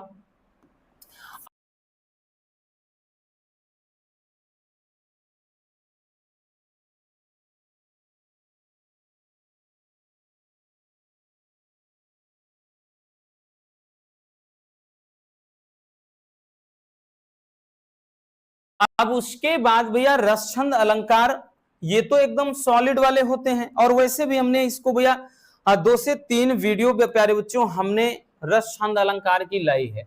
तो यहां से भी 2-2 नंबर के आते हैं और एकदम फिक्स हैं, 100 में 100% वाले, कोई 2 राय है नहीं और कोई नंबर आपसे ले नहीं सकता। भाई ये हम दावे के साथ कह रहे हैं। बस 2 ही देख लीजिए, एक श्रृंगार रस का देख लीजिए, एक करुण का देख लीजिए, चाहे वीर रस का। बस 2 से 3 देखना है। और जितना रसछंद अलंकार है हमने अलग से वीडियो भी बना दिया है भैया, ठीक है, ठीक। वैसे तो रसछंद अलंकार की 3 वीडियो, एक तो मिलियन से ज्यादा व्यूज है, 10 लाख से ज्यादा बच्चों ने देखा है, दूसरे पर भी 5 लाख से ज्यादा बच्चों ने, और जो तीसरी है भी हाल ही में बनाया है उस पर भी 10,000 बच्चों ने लगभग अभी तक भाई उसे देख लिया है। तो देख लेना, ये एकदम आसान वाला टॉपिक होता है और अपना तरीका भी एकदम अलग ही होता है, बुक से एकदम अलग, ठीक है। बुक से छपाने से क्या मतलब?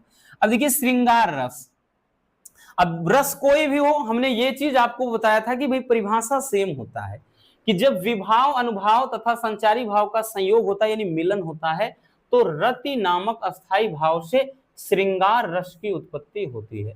देखिए विभाव का मतलब कारण, किस कारण से रस उत्पन्न हो रहा है। अनुभाव का मतलब अनुभव करना, ठीक है, आप क्या अनुभव कर रहे हो। और संचारी भाव का मतलब चेष्टाएं, आपके अंदर क्या उत्पन्न हो रही है, जैसे आंखें बड़ी हो जाना, रोंगटे खड़े हो जाना, रो देना, आंसू निकल जाना, ये होता है। और अस्थाई भाव वो होता है जैसे शुरू से अंत तक जो बना रहे। जैसे भैया श्रृंगार रस है तो श्रृंगार में दो चलता है, वियोग संयोग, तो प्रेम की भावना होगी प्यारे बच्चों। तो या तो भैया यहाँ पे मिलने का भाई बात होगा या बिछड़ने का, क्योंकि नायक और नायिका जब मिलकर के गाने गाएंगे, लव वाले लव सॉन्ग गाएंगे, तो वहां पे भैया क्या संयोग श्रृंगार। अब जब वो क्या बिछड़ने वाला गीत गाएंगे भैया, जब ब्रेकअप वाला होगा तो वो क्या हो जाएगा भाई, वियोग श्रृंगार। तो हमें संयोग वियोग से नहीं मतलब, केवल श्रृंगार रस जानना है। और दोनों का स्थायी भाव रति ही होता है, चाहे वो संयोग श्रृंगार हो चाहे वियोग श्रृंगार। अब जैसे भाई परिभाषा समझ गए, अब उदाहरण दिया है भैया, जैसे कहत नटत रीझत खीझत मिलत खिलत लजियात भरे भौन में करत है नैनन ही सोबात। हमने ये इसको आपको बहुत अच्छे से समझाया है और ये एकदम फेमस एग्जांपल है, हम हर बार इसको रखते हैं। यहाँ पे है क्या, जैसे एक सभा का आयोजन है, एक कमरा है, पूरा फैमिली भरा हुआ है, वहां पे लड़का और लड़की यानी नायक और नायिका भी हैं। एक कोने में लड़का बैठा है, एक कोने में लड़की, और लड़का लड़की को इशारों में कुछ कहता है, आंखों से इशारा करता है कि भाई कहत कहता है, नटत लड़की नटत मतलब मना कर देती है, और रीझत खीझत इससे लड़का रीझ जाता है, गुस्सा हो जाता है, यार मैं बोल रहा हूं इशारे में समझा रहा हूं, मना कर रही है, तो वो रीझत खीझत मिलत खिलत लजियात। लेकिन जब उनकी आंखें मिल जाती हैं, फॉल इन लव यानी आंखें चार होती हैं, जब आंखें मिल जाती लजियात, लड़की लज्जा हो जाती है यानी शर्मा जाती है। और फिर कह रहा भरे भवन में करत है नैनन ही सोबात। इस तरह भरे हुए भवन, भरे भवन का मतलब है कि पूरा घर परिवार भरा है, पूरा भाई मकान भरा हुआ है, लेकिन फिर भी जो ये नायक नायिका है वो नैनन ही सोबात, आंखों ही आंखों में बातें कर लेते हैं। तो हुआ ना प्यारे बच्चों श्रृंगार रस की झलक है।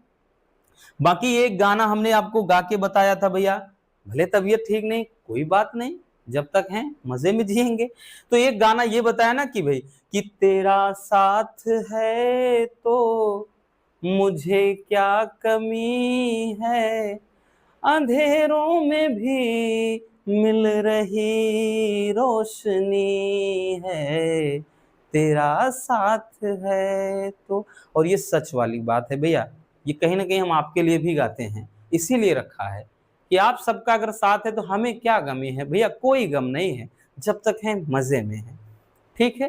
तो वही चीज है कि भैया तेरा साथ है तो मुझे क्या कमी है, अंधेरों में भी मिल रही रोशनी है, तो श्रृंगार रस हो गया। अगला जैसे आप लिख सकते हैं भैया, यहाँ पर अगला, एक मिनट इसको थोड़ा हटा दें, हाँ अगला ये है कि ना, ये है कि ये रेशमी जुल्फे ये सरबती आंखें, इन्हें देख कर जी रहे हैं सभी। तो भैया ये क्या है, ये रेशमी जुल्फे शरबती आंखें, ये कल्पना अगर करे तो भाई नायक नायिका कल्पना कर रहे हैं, हीरो भाई इमेजिन कर रहा है, हीरोइन की रेशमी जुल्फे हैं, शरबती यानी मदमस्त आंखें हैं, और भैया उस सौंदर्य को देखकर जो अंदर सुकून मिलता है, रोंगटे खड़े हो जाते हैं, अंदर प्यार वाली फीलिंग आती है, ये सारी सब कुछ मतलब यही तो है श्रृंगार रस। तो ये श्रृंगार रस के एग्जाम्पल हैं, ठीक है। इससे आसान एग्जाम्पल नहीं होगा, किताब की एग्जाम्पल भैया, किताब के उदाहरण आप रटोगे 4 दिन में भूल जाओगे, याद रखना। और गाने ऐसे होते हैं कि हमेशा दिमाग में याद भी रहते हैं, तो नोट कर लीजिए बबुआ।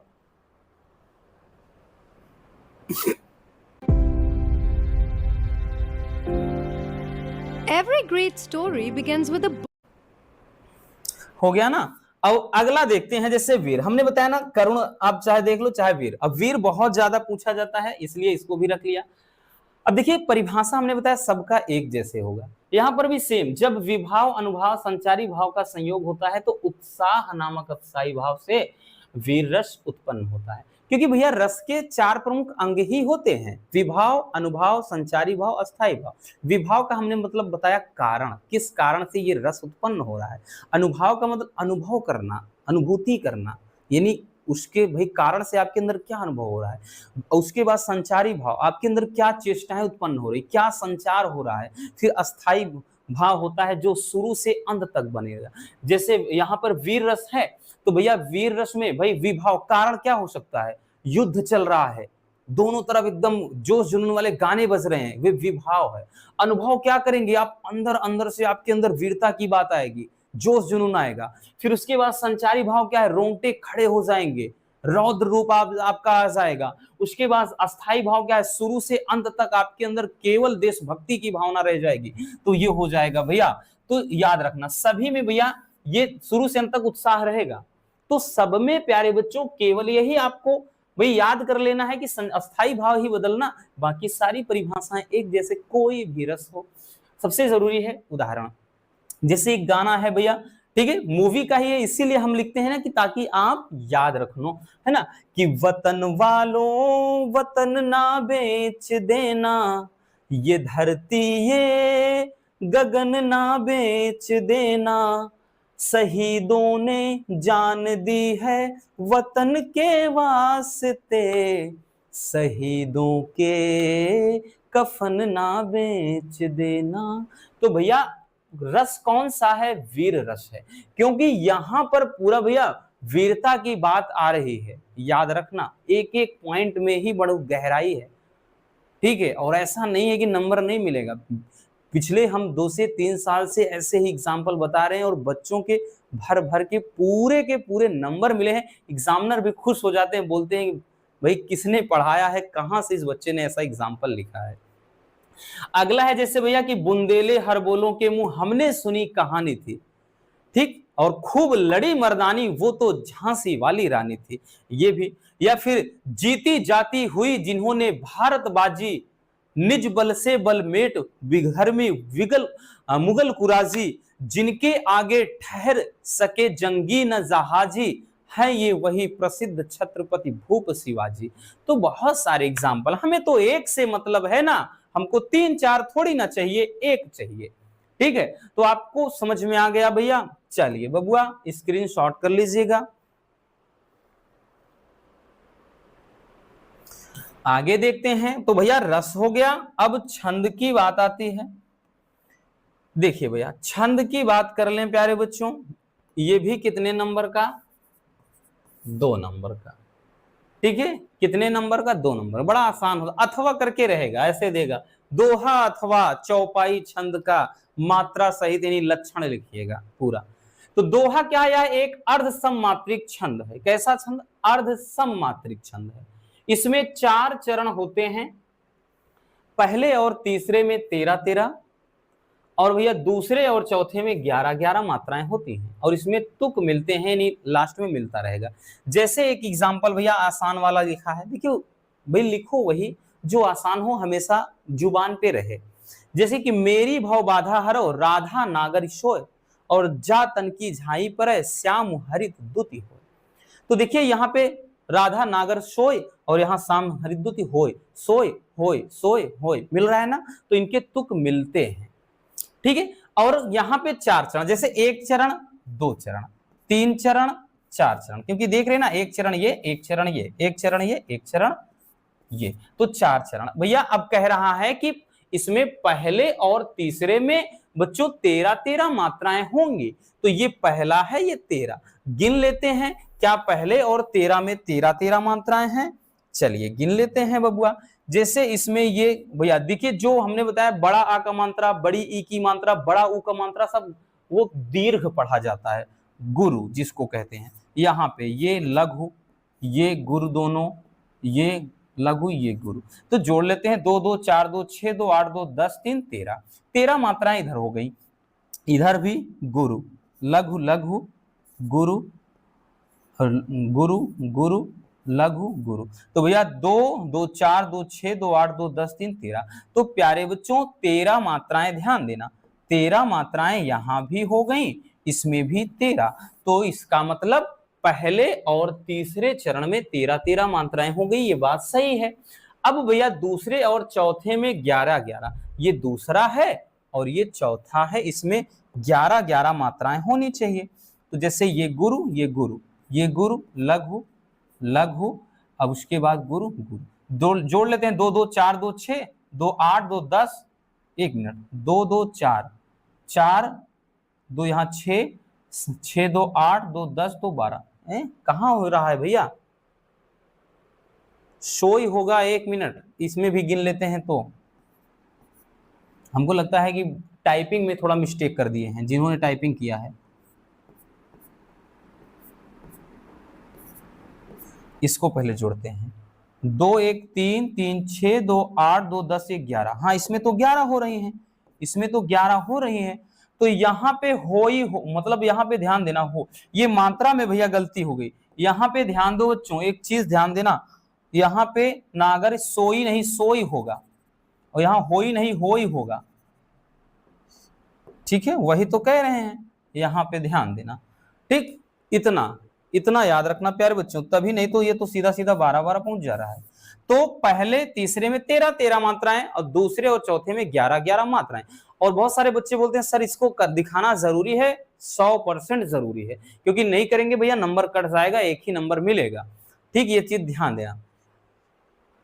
चलिए इसको जल्दी से स्क्रीनशॉट कर लीजिए। इसीलिए बोलते हैं भैया उदाहरण में, खासतौर में छंद वाले में, ये मात्रा बहुत ज्यादा जरूरी है।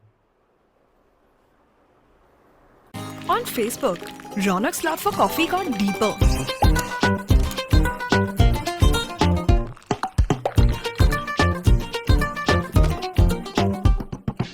Get more into what you're into. Facebook.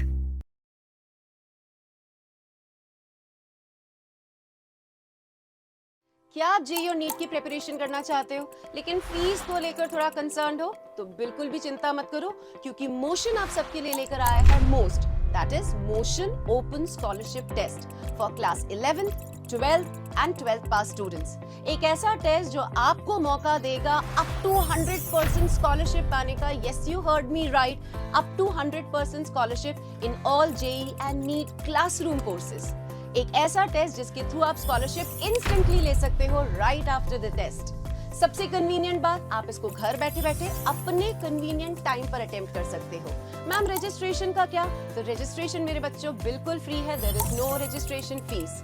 Most के थ्रू आपको मौका मिल सकता है एक ऐसे इंस्टीट्यूट में पढ़ने का जिसका मैक्सिमम सिलेक्शन रेशियो है और बेस्ट फैकल्टी पूल है।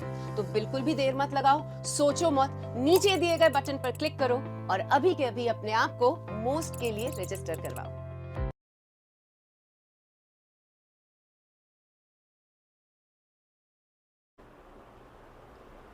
अब आगे चलते हैं। अब भैया चौपाई है। अब देखिए एक चीज और भैया, दोहा का उल्टा सोठा होता है, जो भी हमने देखा ना उसी का उल्टा। जैसे सोठा पूछ ले तो दोहा का पूरा उल्टा हो जाएगा। जैसे इसमें पहले और तीसरे में 13 था, तो अब की बार 12, दूसरे चौथे में 11 था, तो 13 हो जाएगा, मतलब 12 बोल रहे हैं। मतलब दोहा का पूरा उल्टा सोठा होता है। ठीक है, इतना याद रखना बस। ठीक, जो भी बताया। चलिए इसको देखते हैं चौपाई में। पहली बात तो आप केवल दोहा याद रखो बस, सोठा वोठा चक्कर में नहीं पड़ना है। दोहा एक देख लो और एक चौपाई, बस इतना याद रखना।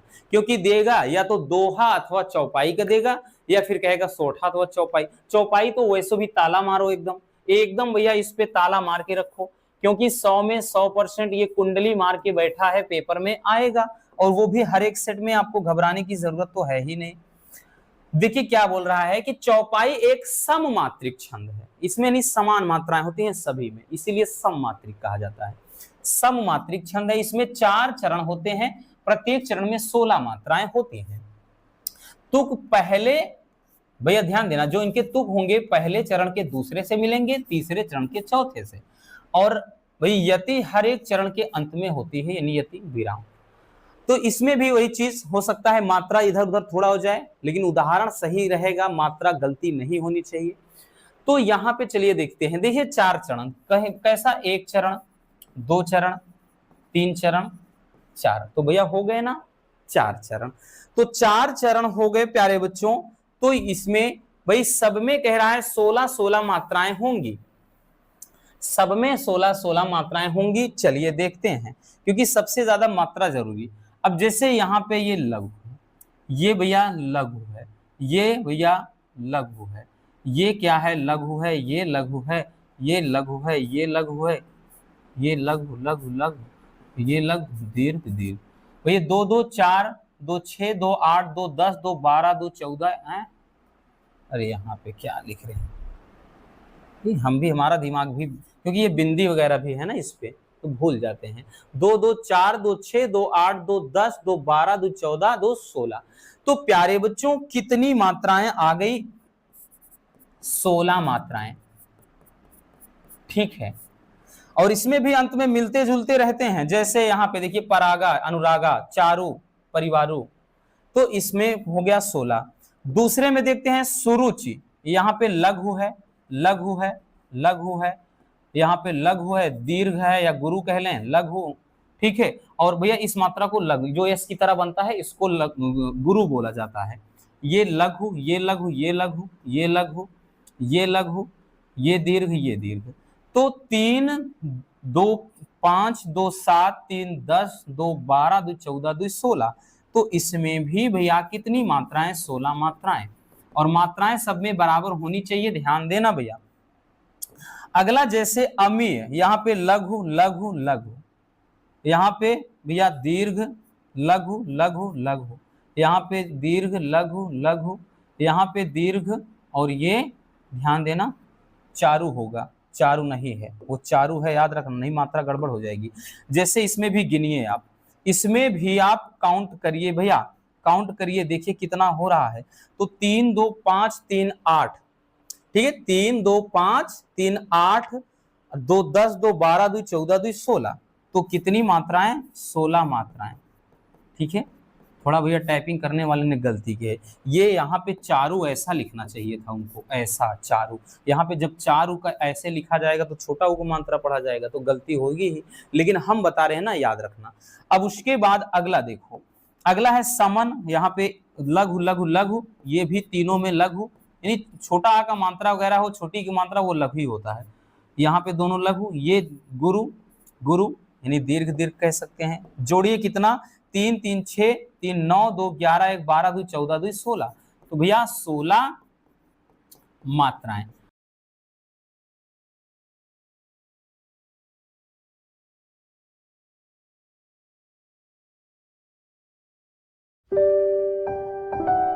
रमेश भाई इस बार तो खूब सरसों हुई है, बेच नहीं रहे क्या? भैया 16 मात्राएं। तो प्यारे बच्चों अगर आप नोटिस करिए भैया 4 चरण हैं, और चारों चरण में बच्चों कितनी मात्राएं? 16 मात्राएं। आई बात समझ में? चलिए रसगुल्लों स्क्रीनशॉट कर लीजिए।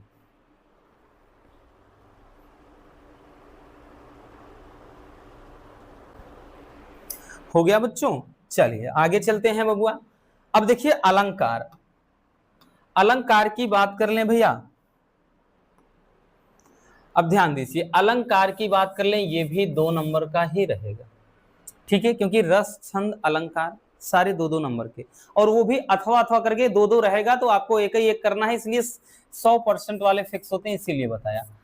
अनुप्रास अलंकार काफी ज्यादा रिपीट होता है, 5 से भाई 4 से 5 सेट में, 3 सेट में तो डेफिनेटली वैसे भी श्योर है देगा।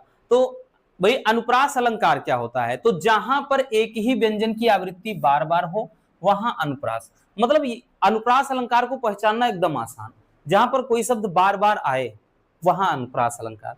जैसे तरनि तनुजा तट तमाल तरुअर बहुछार, तट यहां देखिए कमाल लिख दिया ना, यही कह रहे हैं ना कि कहीं कहीं गलती है भैया, क्यों उनको शिकायत करना पड़ेगा जो पीपीटी बनाते हैं अपना, बट कोई बात नहीं, वो बच्चा ही है, हो ही जाती है गलती। देखिए भैया यहाँ पे तरनि, तनुजा, तट, तमाल, तरुअर बहुछार, तो प्यारे बच्चों सभी में ता की आवृत्ति हुई है, यानी ता बार बार आया, तो हो गया।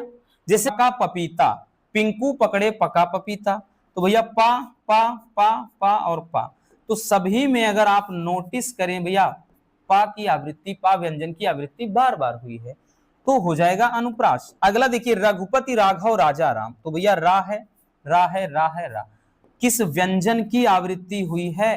तो प्यारे बच्चों रा की आवृत्ति हुई है। अगला भैया एक और देखिएगा, चारु चंद्र की चंचल किरणें खेल रही हैं जलथल में, तो यहाँ पे चा चा चा, तो इसमें भी अगर आप देखें तो भैया क्या है? चा व्यंजन की आवृत्ति बार बार हुई है, मतलब सीधी सी बात कि क्या हो गया? ये हो जाएगा भैया आपका अनुप्रास अलंकार। तो अनुप्रास अलंकार तो बड़ा आसान होता है। चलिए स्क्रीनशॉट कर लीजिए भैया। हो गया ना। आगे चलते हैं बच्चों। अगला यमक अलंकार, ठीक है, ऐसे बोल देगा अनुप्रास अथवा यमक अलंकार का भैया पूरा उदाहरण सहित लिखिए। अब देखिए भैया अनुप्रास सॉरी यमक अलंकार, यमक अलंकार क्या होता है? तो यमक अलंकार में जहां पर शब्दों की आवृत्ति बार बार हो, यानी यहां पर अब की बार कोई शब्द भैया 2 बार आएगा, ठीक है, या उसकी आवृत्ति बार बार हो, लेकिन अब की उनके अर्थ अलग अलग हो जाएंगे। जैसे भैया ऊधो जोग जोग हम नाही, और यहां काली घटा का घमंड घटा, या कनक कनक तय सौगुनी मादकता अधिकार। अगर सभी में आप एक चीज नोटिस करो बच्चों, तो यहां पे एक जोग जोग शब्द आया है, जोग जोग, ठीक है ना भैया, 2 बार आया है। इसमें भैया घटा घटा 2 बार आया है, और इसके भी यहां पे भैया कनक और कनक 2 बार आया है। तो पहले एक चीज समझिएगा, एक चीज यहां पे ध्यान दीजिए भाई कि ऊधो जोग जोग हम नाही। देखिए भैया यहां पे जोग का मतलब योग, एक जोग, यहां पे गोपियां ऊधो से कहती हैं हे ऊधो। जब श्री कृष्ण का वो ज्ञान भाई मथुरा से आते हैं, श्री कृष्ण भेजते हैं कि जाओ गोपियों को समझा दो कि प्रेम चक्कर में ना रहें, इनसे मोह माया से दूर हो जाएं। अब वो भस्म रमा लें, पीतांबर पहन लें, प्रभु की क्या करें भाई, केवल और केवल वो मतलब यूं कह लें कि आराधना करें, और ये सब मोह माया प्यार से दूर हो जाएं। तो यहाँ पे उनको गोपियां और राधिका समझाती हैं कि हे उधो, ये ऊधो जोग जोग हम नहीं, ये योग तपस्या यानी भस्म रमाना पीतांबर पहनना हमारे बस की बात नहीं है। तो यहां पर योग का मतलब, एक योग का मतलब साधना या तप होता है, और एक योग का मतलब के काबिल या के योग, या के काबिल या के योग, यानी हे उधो तुम ये जो योग हमें बता रहे हो, ये साधना बता रहे हो, इसके काबिल हम नहीं हैं, यानी इस तपस्या के काबिल हम नहीं हैं, इसके लायक हम नहीं हैं। वही चीज, एक जोग का मतलब योग यानी तप या साधना कह लें, और दूसरा जोग का मतलब के काबिल या के लायक। जैसे काली घटा का घमंड घटा, तो भैया काली घटा यानी काला बादल, घमंड घटा, तो यहाँ पे बादल के केस में भैया क्या है, घटा का मतलब बादल, यहाँ काली घटा, तो यहाँ बादल है, और एक घटा का मतलब घटना कम होना। तो एक भैया घटा का मतलब बादल, और दूसरा घटा का मतलब घटना, जिसको बोलते हैं कम होना। एक्सक्यूज मी, एक इनाम वाला सवाल जवाब है। इनाम वाला? जी पूछिए। क्या आप शॉर्ट ड्रामा देखते हैं? यस। ये लीजिए। Thank you. आपने रिसेंटली कौन सा शॉर्ट ड्रामा देखा है? The billionaires mindset. ये लीजिए। Thank you. क्या आपने कभी शॉर्ट ड्रामा देखने के लिए पैसे खर्च किए हैं? हाँ, मैंने बहुत सारे फ्री ऐप ट्राई किए हैं, बट उसमें हमेशा आगे देखने के लिए पैसे देने खर्च करने पड़ते हैं। यस। ये लीजिए। लाइए अपना फोन दीजिए। ये देखिए फ्री रील्स, इसमें आपको एक भी पैसा खर्च करने की कोई जरूरत नहीं है। सारे हिट और अनोखे ड्रामास इसमें एकदम फ्री है, कोई वीआईपी नहीं और कोई पॉपअप्स नहीं। मैं तो कब से ढूंढ रहा था, पूरी तरह से फ्री शॉर्ट ड्रामा है। इस फ्री शॉर्ट ड्रामा ऐप का नाम क्या है? Free reels. फ्री रील्स, तो अभी डाउनलोड करो।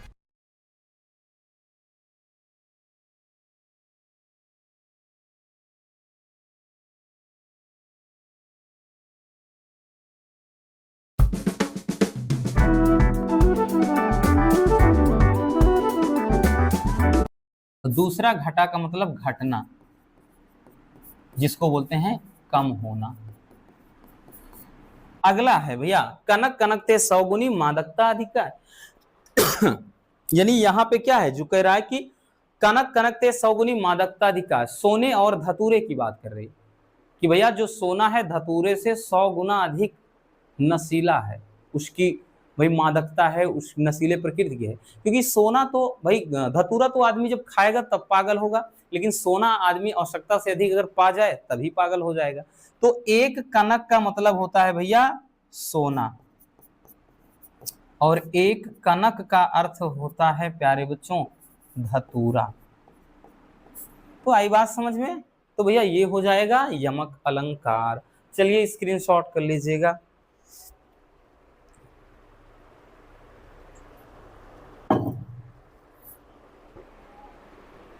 हो गया, आगे चलते हैं। अब देखिए वही पत्र लेखन हमने बताया ना, जो टॉपिक एकदम सॉलिड वाले हैं भैया उन्हीं को अपन लेकर चलेंगे, याद रखना ये सब एकदम फिक्स है, एकदम फिक्स वाले। कितने नंबर का आएगा? 6 नंबर का, और 6 नंबर आपके जेब में है, ठीक है, कहीं गुमने मत दीजिएगा, इतना कहेंगे 100 में 100% पूछा जाने वाला टॉपिक है, क्योंकि हमने टॉपिक ही ऐसा उठाया है, याद रखना भैया, टॉपिक ही ऐसा उठाया है। 1 मिनट बाबू, थोड़ा पानी पी लें।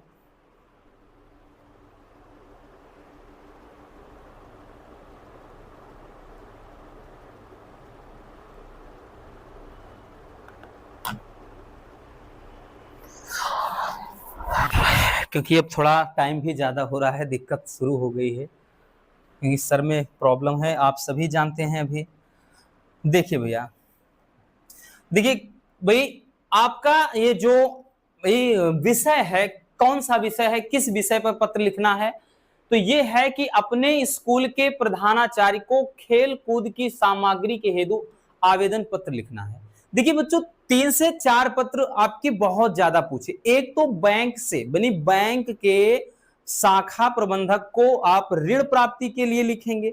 दूसरा स्वास्थ्य विभाग को या स्वास्थ्य अधिकारी को अपने मोहल्ले की सफाई हेतु।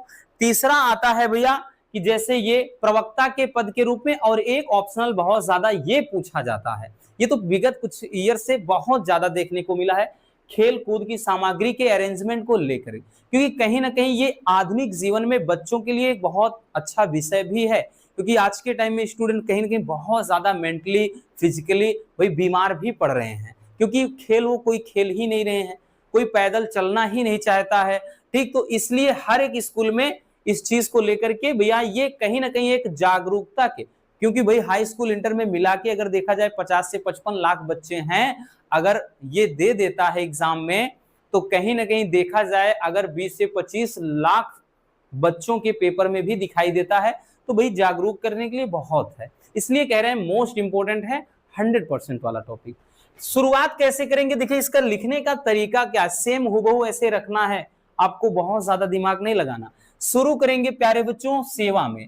श्रीमान प्रधानाचार्य जी, केंद्रीय विद्यालय प्रयागराज, कोई भी आप लिख देना, कोई दिक्कत ना, जहां से हैं आप। अपने स्कूल का रियल नाम मत लिखना, बस इतना कहेंगे। विषय क्या है आप लिखना, खेल कूद की सामग्री के लिए आवेदन है, पत्र आवेदन, यहाँ पत्र लिख दीजिए।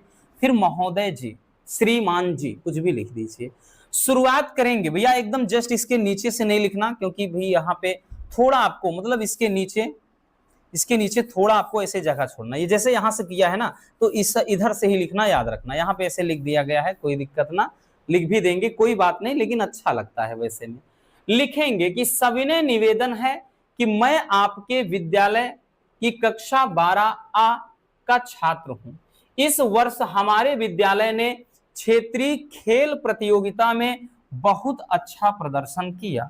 आगामी खेल प्रतियोगिताओं के लिए विद्यालय के खेल मैदान की समुचित सफाई, ऊंचे नीचे जो गड्ढे हैं उनकी भराई तथा यथा स्थान पे पोल गड़वाने की उचित व्यवस्था की जाए। ठीक है, जो पोल वगैरह गाड़े जाते हैं, ठीक, ये सब की व्यवस्था की जाए। इन सब के अतिरिक्त खेल की आवश्यक सामग्री जैसे गेंद हो गया, बल्ले हो गए, हॉकी स्टिक हो गया, फुटबॉल हो गया, वॉलीबॉल हो गया, नेट आदि का भी प्रबंध करना अत्यंत आवश्यक है।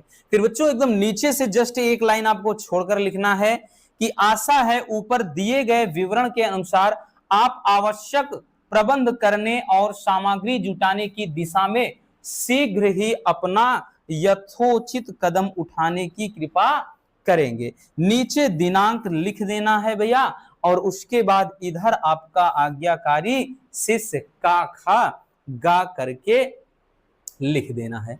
तो ये हो जाता है भैया पत्र लिखने का एकदम सही तरीका, और आपको डेफिनेटली पूरे 6 नंबर मिलेंगे, इसमें कोई दो राय नहीं है, याद रखना। चलिए स्क्रीनशॉट कर लीजिए भैया।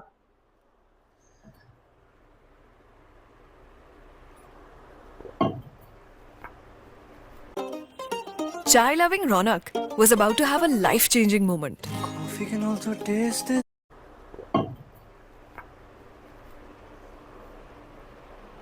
हो गया, आगे चलते हैं। अब देखिए निबंध।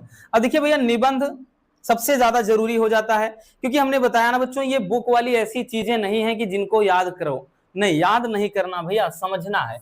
ये प्यारे बच्चों पूरे के पूरे कितने नंबर का आएगा भैया? 9 नंबर का। 9 नंबर देकर के जाए, देखा जाए तो सीधा सीधा एक नहीं कम भाई, पूरा का 1 नंबर कम नहीं, पूरा 10 नंबर का आया है। अब 10 नंबर की कीमत बहुत ज्यादा होती है। अब निबंध, हमारा आज का जो निबंध है वो है भारतीय किसान समस्या और समाधान। धीरे धीरे सारे टॉपिक भी करवा देंगे, डोंट वरी। अब देखिए आपको लिखना कैसे, क्योंकि क्वेश्चन बैंक वगैरह, गाइड वगैरह कुछ भी है, वहां थोड़ा बहुत लेंदी लिखना होता है और बच्चे समझ नहीं पाते कि हमारी हेडिंग क्या होनी चाहिए। बोल देगा कि भारतीय किसान समस्या और समाधान, तो आपको भैया सबसे पहली हेडिंग बनाना है प्यारे बच्चों रूपरेखा। कोई भी निबंध हो, A to Z, ठीक है, कोई भी निबंध रूपरेखा बनाना है। अब रूपरेखा में वही चीजें इन्वॉल्व की जाती हैं जो आप इस निबंध के अंतर्गत लिखने वाले हैं। अब आप इस निबंध के अंतर्गत क्या लिखने वाले हैं वो चीज आपको यहाँ पर दर्शा देना है एक फ्रेम में। जैसा कि भैया इससे होगा क्या कि आपकी भाई जो लिखावट है वो भी बहुत सुंदर हो जाती है और एग्जामिनर बिना हिचकिचाहट के पूरे नंबर देगा। तो रूपरेखा में ये लिखना है क्या क्या आपकी हेडिंग होने वाली है इस निबंध के अंदर। प्रस्तावना, और ये तो भैया कोई भी निबंध हो, प्रस्तावना सब में अनिवार्य है। फिर भारतीय किसान की समस्याएं, क्योंकि मेन तो भैया समस्या और समाधान ही है ना। फिर उसके बाद अगली हेडिंग समस्या का समाधान कैसे। फिर लास्ट होता है उपसंहार, ठीक है, ये चीज करना है। बाकी और कुछ ऐसे हैं जैसे बेरोजगारी बताया था, आतंकवाद बताया था, महंगाई बताया था, भ्रष्टाचार बताया था, तो उसमें क्या होता है, तो उसमें कुछ और हेडिंग मिल जाती है, जैसे प्रस्तावना, आतंकवाद का अर्थ, ऐसे अर्थ अर्थ ना याद रखना। तो ये अर्थ अर्थ इसमें नहीं भाई, भारतीय किसान के यहाँ अर्थ अर्थ लिखने की जरूरत नहीं है आपको, तो इस तरीके से लिखेंगे। और ये भाई काफी इंपॉर्टेंट है बच्चों, इसलिए इसको बता रहे हैं। विगत आप 4 से 5 साल के पेपर में देखो लगातार आया है। ठीक, चलिए शुरू करते हैं भैया, और बहुत ज्यादा लिखना भी नहीं है आपको। शुरुआत करते हैं प्रस्तावना से ही। पहली हेडिंग है प्रस्तावना। प्रस्तावना में वो चीजें लिखी जाती हैं, मतलब मेन पॉइंट किसान के बारे में लिखेंगे। तो यहां पर लिखेंगे कि ग्रामीण भारतीय सभ्यता के प्रतीक भोजन एवं अन्य आवश्यक वस्तुएं गांव ही पूर्ण करते हैं। भारतीय अर्थव्यवस्था का मूल आधार गांव ही है। यदि गांव का विकास होगा तभी देश का विकास होगा, और गांव का औद्योगिक स्वरूप भी ग्रामीण किसानों पर ही निर्भर है। जाहिर सी बात है भैया, पूरे दुनिया में अगर डंका बजता है, सभी आज बढ़िया तरीके से भोजन ले पा रहे हैं, अन्न जल ग्रहण कर पा रहे हैं, कहीं ना कहीं किसानों का योगदान है। और भारतीय किसान की बात करें, क्योंकि भारत वैसे भी कृषि प्रधान देश है, ठीक, तो यहाँ पर पूरा तो सब कुछ निर्भर खेती पर ही है। तो ये चीज प्रस्तावना में। अब भैया दूसरी हेडिंग थी आपकी कि किसानों की समस्याएं। अब समस्याएं कौन सी हो सकती हैं? पहली समस्या सामाजिक समस्या, ऐसे हेडिंग बनाएंगे, ठीक है, याद रखना है। सेम ऐसे लिखना है कि गांव में शिक्षा, स्वास्थ्य, मनोरंजन, परिवहन के साधन की उचित व्यवस्था नहीं हो सकी है, जिसके कारण भारतीय किसानों के अनेक परेशानियों का सामना करना पड़ रहा है। ठीक, वह साधनों के अभाव में अपने बच्चों के लिए शिक्षा का सही प्रबंध नहीं कर पा रहे हैं, जो उनके पिछड़ेपन का कारण है। तो सामाजिक समस्याएं क्या है देख रहे हैं, ठीक है, क्योंकि आज भी भैया गांव में शिक्षा, स्वास्थ्य, मनोरंजन, परिवहन, बहुत सारे ऐसे गांव हैं जहां ऐसी कोई व्यवस्था आज भी नहीं है। ठीक है, ये हो गया सामाजिक समस्या। स्क्रीनशॉट कर लीजिए पहले।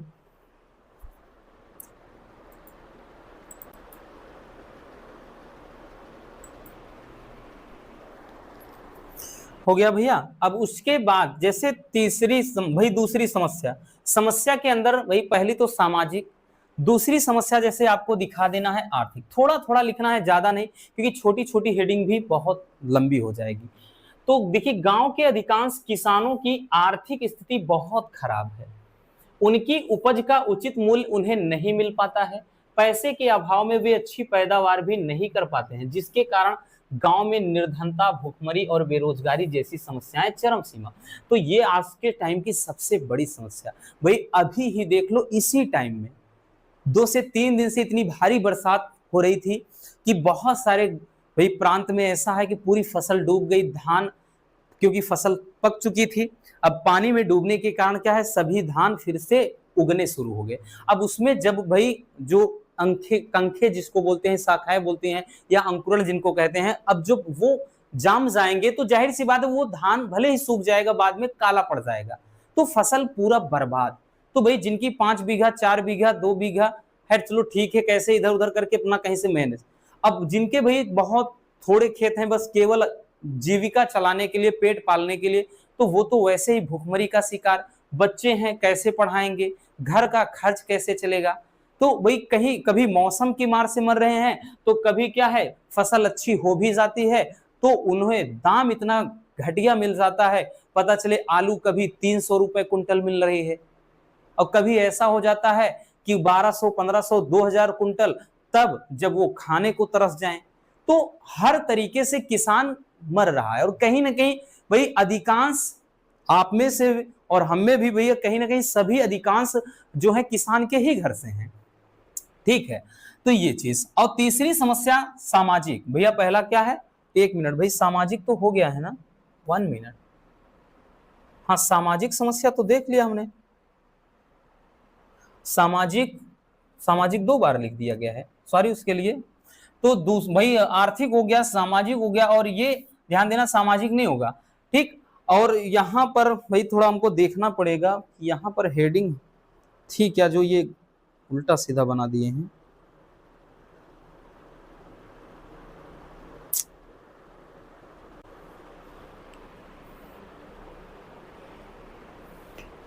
यहां पर भाई अलग हेडिंग थी, यहां पर ये हेडिंग ना होकर के यहां पे थी कि गांव की वर्तमान स्थिति, गांव की स्थिति या वर्तमान स्थिति, ये हेडिंग थी भैया, ठीक है।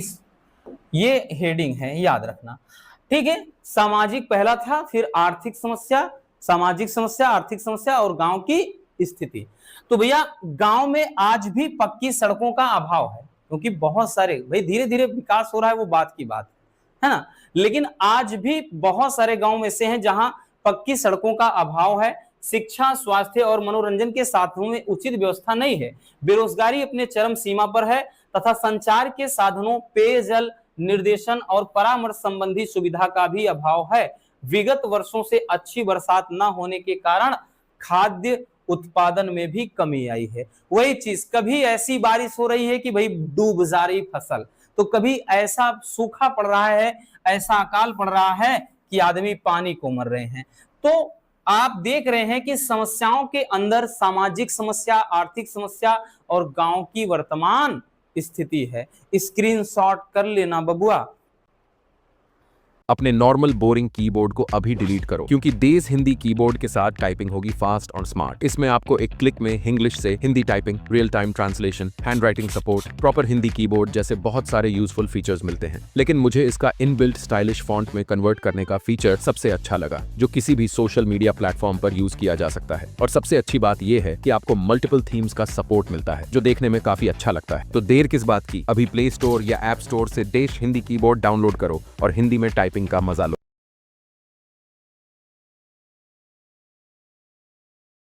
और गांव की वर्तमान स्थिति है, स्क्रीनशॉट कर लेना बबुआ। हो गया ना, चलिए आगे चलते हैं। अब भैया आपकी तीसरी हेडिंग क्या थी, समाधान, ठीक है भाई। भारतीय किसानों की समस्या का समाधान कैसे किया जा सकता है, तो सबसे पहला है विज्ञान का योगदान। विज्ञान के योगदान के द्वारा समस्या का समाधान किया जा सकता है। तो भैया इसके अंतर्गत लिखेंगे जनसंख्या दृष्टि से, यानी जनसंख्या के नजरिए से देखें, भारत विश्व का दूसरा, अब तो भैया एकदम टॉप पे आ गया है ना, अब तो भैया एकदम टॉप कर रहा है भाई, किसी माने में तो जा रहे हैं, जाने दो। तो भारत क्या विश्व में, अब भाई हमने बताया ना टॉप पे आ गया है, याद रखना। लेकिन फिर भी आज उर्वरक, बुआई, कटाई के आधुनिक साधन, कीटनाशक दवाई, सिंचाई के साधन ने खेती को अत्यंत सुविधाजनक एवं सरल बना दिया है, ठीक है। तो लेकिन देखिए यहां पर इतना तो जरूर है, लेकिन आज हम फिर भी कहेंगे कि पूरी तरह से भैया ये सभी आज नहीं उपलब्ध हो पाए हैं। लेकिन भाई समस्याओं का समाधान अगर किया जा सकता है तो विज्ञान के योगदान के द्वारा किया जा सकता है। दूसरी चीज, नवीन योजनाओं, अब धीरे धीरे ये सब चीज लागू हो रहे हैं, ऐसी बात नहीं है। तो भैया गांव के विकास हेतु सरकार के द्वारा नवीन योजनाओं का शुभारंभ किया जा रहा है। गांव में परिवहन, विद्युत, सिंचाई के साधन, पेयजल, शिक्षा, स्वास्थ्य आदि की व्यवस्था के लिए व्यापक स्तर पर प्रयास किए जा रहे हैं और आधुनिक कृषि यंत्र खरीदने के लिए विभिन्न प्रकार के अनुदान भी सरकार द्वारा दिए जा रहे हैं। मतलब आधुनिक कृषि यंत्र खरीदने के लिए सरकार के द्वारा भैया क्या स्कीम निकाली जाती है कि आप क्या है ले लीजिए, किस्त पर काम करिए, अपना भरपाई करते रहिए। ठीक है, तो ये सारी चीजें, हालांकि हमने बताया ये चीज भैया कि आज भी उर्वरक वगैरह जैसे भी देख लो भैया, आदमी को क्या है आलू की बुआई करना है, उसके लिए खाद ही कहीं नहीं मिल रही है, इतना पहले से नहीं मिल रही है तो उस टाइम में कहां मिलेगी। तो ये चीजें तो हैं, लेकिन धीरे धीरे कहीं ना कहीं इन पे काम किया जा रहा है। तो इस तरह से भैया इसका समाधान किया जा सकता है। और भी है बच्चों इसमें एक दो हेडिंग, और क्या किया जा सकता है। तीसरा है ग्रामीण विकास बैंक। अब ग्रामीण विकास बैंक क्या है, तो देखिए किसानों के लिए राष्ट्रीय ग्रामीण विकास बैंक की स्थापना की गई है, लेकिन बहुत सारे आदमी को नहीं पता होता इसके बारे में, जिसका उद्देश्य कृषि, लघु उद्योग, कुटीर उद्योग, ग्रामीण क्षेत्र में अन्य आर्थिक गतिविधियों को प्रोत्साहन देने के लिए ऋण उपलब्ध कराना होता है। लेकिन कहीं ना कहीं वही चीज है ना कि भाई गांव के जो लोग हैं बड़े भोले भाले होते हैं, उनको मालूम भाई कुछ नहीं होता है। कुछ ऐसे जो चापलूस व्यक्ति हैं, घूसखोर व्यक्ति हैं, पता चले उनको बहुत मोटी रकम दिलवा दिए और भैया उनको पता ही नहीं कितना % ब्याज दिया, भाई कितना % को ब्याज लगेगा, कितना उनको पैसा देना है, इसीलिए वो कर्जे के तले और दब जाते हैं। यही कारण है कि वो अगर उनके मन में ऋण यानी कर्जे कि वो सोचते भी हैं कि हम कर्जा ले लें तो नहीं लेते हैं। यही कारण है भैया वो आज भी गरीब और गरीब होता जा रहा है जो गांव के किसान हैं। हालांकि सरकार के द्वारा सारी व्यवस्थाएं की गई हैं, लेकिन वही चीज है कि भाई ये सही तरीके से आदमी तक नहीं पहुंच पाती। अब उपसंहार आपकी अंतिम हेडिंग है। उपसंहार में क्या लिखना, तो उपसंहार में लिखेंगे कि गांव की उन्नति भारत के आर्थिक विकास में अपना महत्वपूर्ण सीन रखती है। ठीक है, गांव में शिक्षा, स्वास्थ्य, सफाई आदि की व्यवस्था के प्रयास किए जा रहे हैं। कृषि के लिए अनेक सुविधाएं जैसे अच्छे बीज, अच्छी खाद और अच्छे उपकरण और सुविधाजनक ऋण व्यवस्था आदि देने का भी प्रबंध सरकार के द्वारा किया जा रहा है। इससे किसानों की स्थिति में भी भैया सुधार लाया जा सकता है। ठीक है, तो ये कुछ ऐसी चीजें हैं भैया जिससे क्या है किसानों की जो दयनीय स्थिति है उसमें काफी हद तक सुधार लाया जा सकता है। तो इस तरीके से भैया भारतीय किसान समस्या और समाधान पर आप निबंध लिखेंगे और हम यही सलाह देंगे भैया, आप कॉपी पेन अगर लेकर के बैठे हुए हैं तो लिख लीजिएगा, स्क्रीनशॉट कर लीजिए बबुआ। हो गया ना। चलिए एक और देख लेते हैं। अब आपका जो भैया और ठोस नंबर वाला टॉपिक है भैया, क्योंकि हमने बताया ना कि जो ठोस है उनको निपटा ही दीजिए।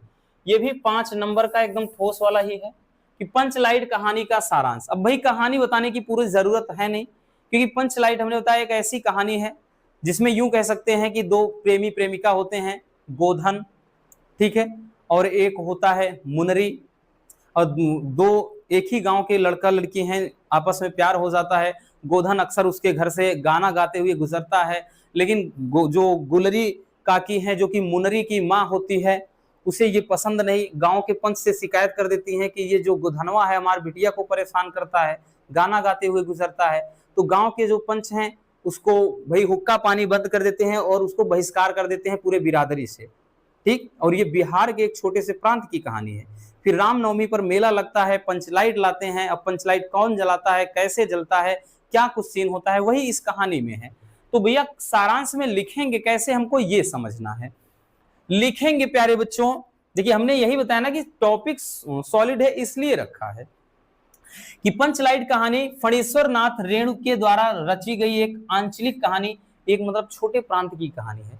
इस कहानी में बिहार के एक पिछड़े वर्ग के परिवेश का बहुत सुंदर चित्रण किया गया है। इस गांव में गोधन नाम का एक लड़का है जो गांव की मुनरी नाम की लड़की से प्रेम करता है। मुनरी की मां जो है गुलरी काकी ने गांव के पंचों से गोधन की शिकायत की थी कि वह उसके घर के सामने से सिनेमा का गाना गाता हुआ गुजरता है। इस कारण से गांव के जो पंच हैं उन्होंने क्या किया है, उसे बिरादरी से निकाल रखा है। किसे? गोधन को। ठीक, गोधन इस कहानी का हीरो है, याद रखना। एक दिन रामनवमी के मेले से गांव वाले एक पंच लाइट खरीद कर लाते हैं। जो पैसे बचे उससे पूजा पाठ की सामग्री लाई गई। यानी मुखिया जी अपने भाई धर्म पत्नी को बोलते हैं कि ये जो पैसा बचा है इससे पूजा का सामान मंगा लो। सभी लोग पंच लाइट को देखने के लिए बहुत उत्सुक थे। ठीक है, क्योंकि उस दिन गांव में अनाउंसमेंट हो जाता है कि किसी के घर में कोई ढिबरी यानी चिमनी उमनी नहीं जलेगी। आज केवल पंचलाइट में कीर्तन भजन होगा, नाच गाना होगा। ठीक, लेकिन समस्या ये होती है कि पंचलाइट आखिर जलाएगा कौन, क्योंकि सीधे साधे जो लोग थे उसे जलाना नहीं जानते थे। और यही कारण है गांव के अन्य जो टोली के लोग मजाक बनाने लगते हैं। कोई कहता है कान उठक पकड़ के उठक बैठक करो जल जाएगा, कोई कहता है ये करो जल जाएगा, कोई कहता है वो करो। तो भैया कोई नहीं जलाना जानता था, अब जलाना जानता था केवल इस कहानी का हीरो गोधन। तो पहले इतना स्क्रीनशॉट कर लो। हो गया? चलिए, क्या आप जेईई और नीट की प्रिपरेशन करना चाहते हो लेकिन फीस को लेकर थोड़ा कंसर्न हो तो बिल्कुल भी चिंता। चलिए अब आगे भैया थोड़ा सा और आपको लिखना है। आगे लिखेंगे कि मुनरी को पता था कि गोधन पंचलाइट जलाना जानता है, कि वह बड़ी चतुराई से अपनी सहेली कनेली के माध्यम से यह बात पंच तक पहुंचा देती। भाई स्वयं कहती तो पंच भी यही कहते, देखो बचाना चाहती है उसे। वो अपनी सहेली से कहती है जाओ और पंच जी को बता दो कि गोधन जानता है जलाना। तो पंच गोधन को पुनः बिरादरी में शामिल करने के लिए मान जाते हैं। भाई पहले तो सोचते विचारते हैं और उसके बाद भेजते भी हैं कुछ आदमी, लेकिन अपना जो हीरो है ना गोधन, वो भी नखरा, भाई कम नखरेलू नहीं है, वो नहीं आता है। कहता है जिसने मुझे बिरादरी से निकलवाया उसको भेजो, यानी जो मुनरी की अम्मा जब आएगी तब हम आएंगे। वो भी बड़ा कलाकार है। तो जब वो खुद जाती हैं, बोलती हैं चलो बेटा जला दो, तब वो आता है। ठीक है, उसको भी तो भरपाई करनी है। और देखिए गोधन क्या है, जब वो भाई बिरादरी में आज शामिल हो जाता है, गोधन पंचलाइट नारियल के तेल से पंचलाइट जला देता है। और आपको इतना लंबा नहीं लिखना क्योंकि एग्जाम में बोलेगा कि 80 शब्दों में लिखो, तो ऐसा लिखना है कि मैनेज हो जाए। तो गोधन पंचलाइट जला देता है। मुनरी की मां गुलरी काकी काफी प्रसन्न होती है और गोधन को शाम के भोजन के लिए आमंत्रित कर देती है कि बेटवा आज शाम का खाना तुमका हमरे यहाँ खाना है, आके शाम के खाना खाइएगा। ठीक है, पंच भी अत्यधिक उत्साहित होकर गोधन को कहते हैं तुम्हारा 7 खून माफ, खूब गाओ सलीमा का गाना। ठीक है, खूब गाओ सलीमा का गाना। पंचलाइट की रोशनी में लोग कीर्तन और भजन करते हैं तथा खुशियां मनाते हैं। तो ये हो जाएगा भैया पंचलाइट कहानी का पूरा सारांश। स्क्रीनशॉट कर लीजिए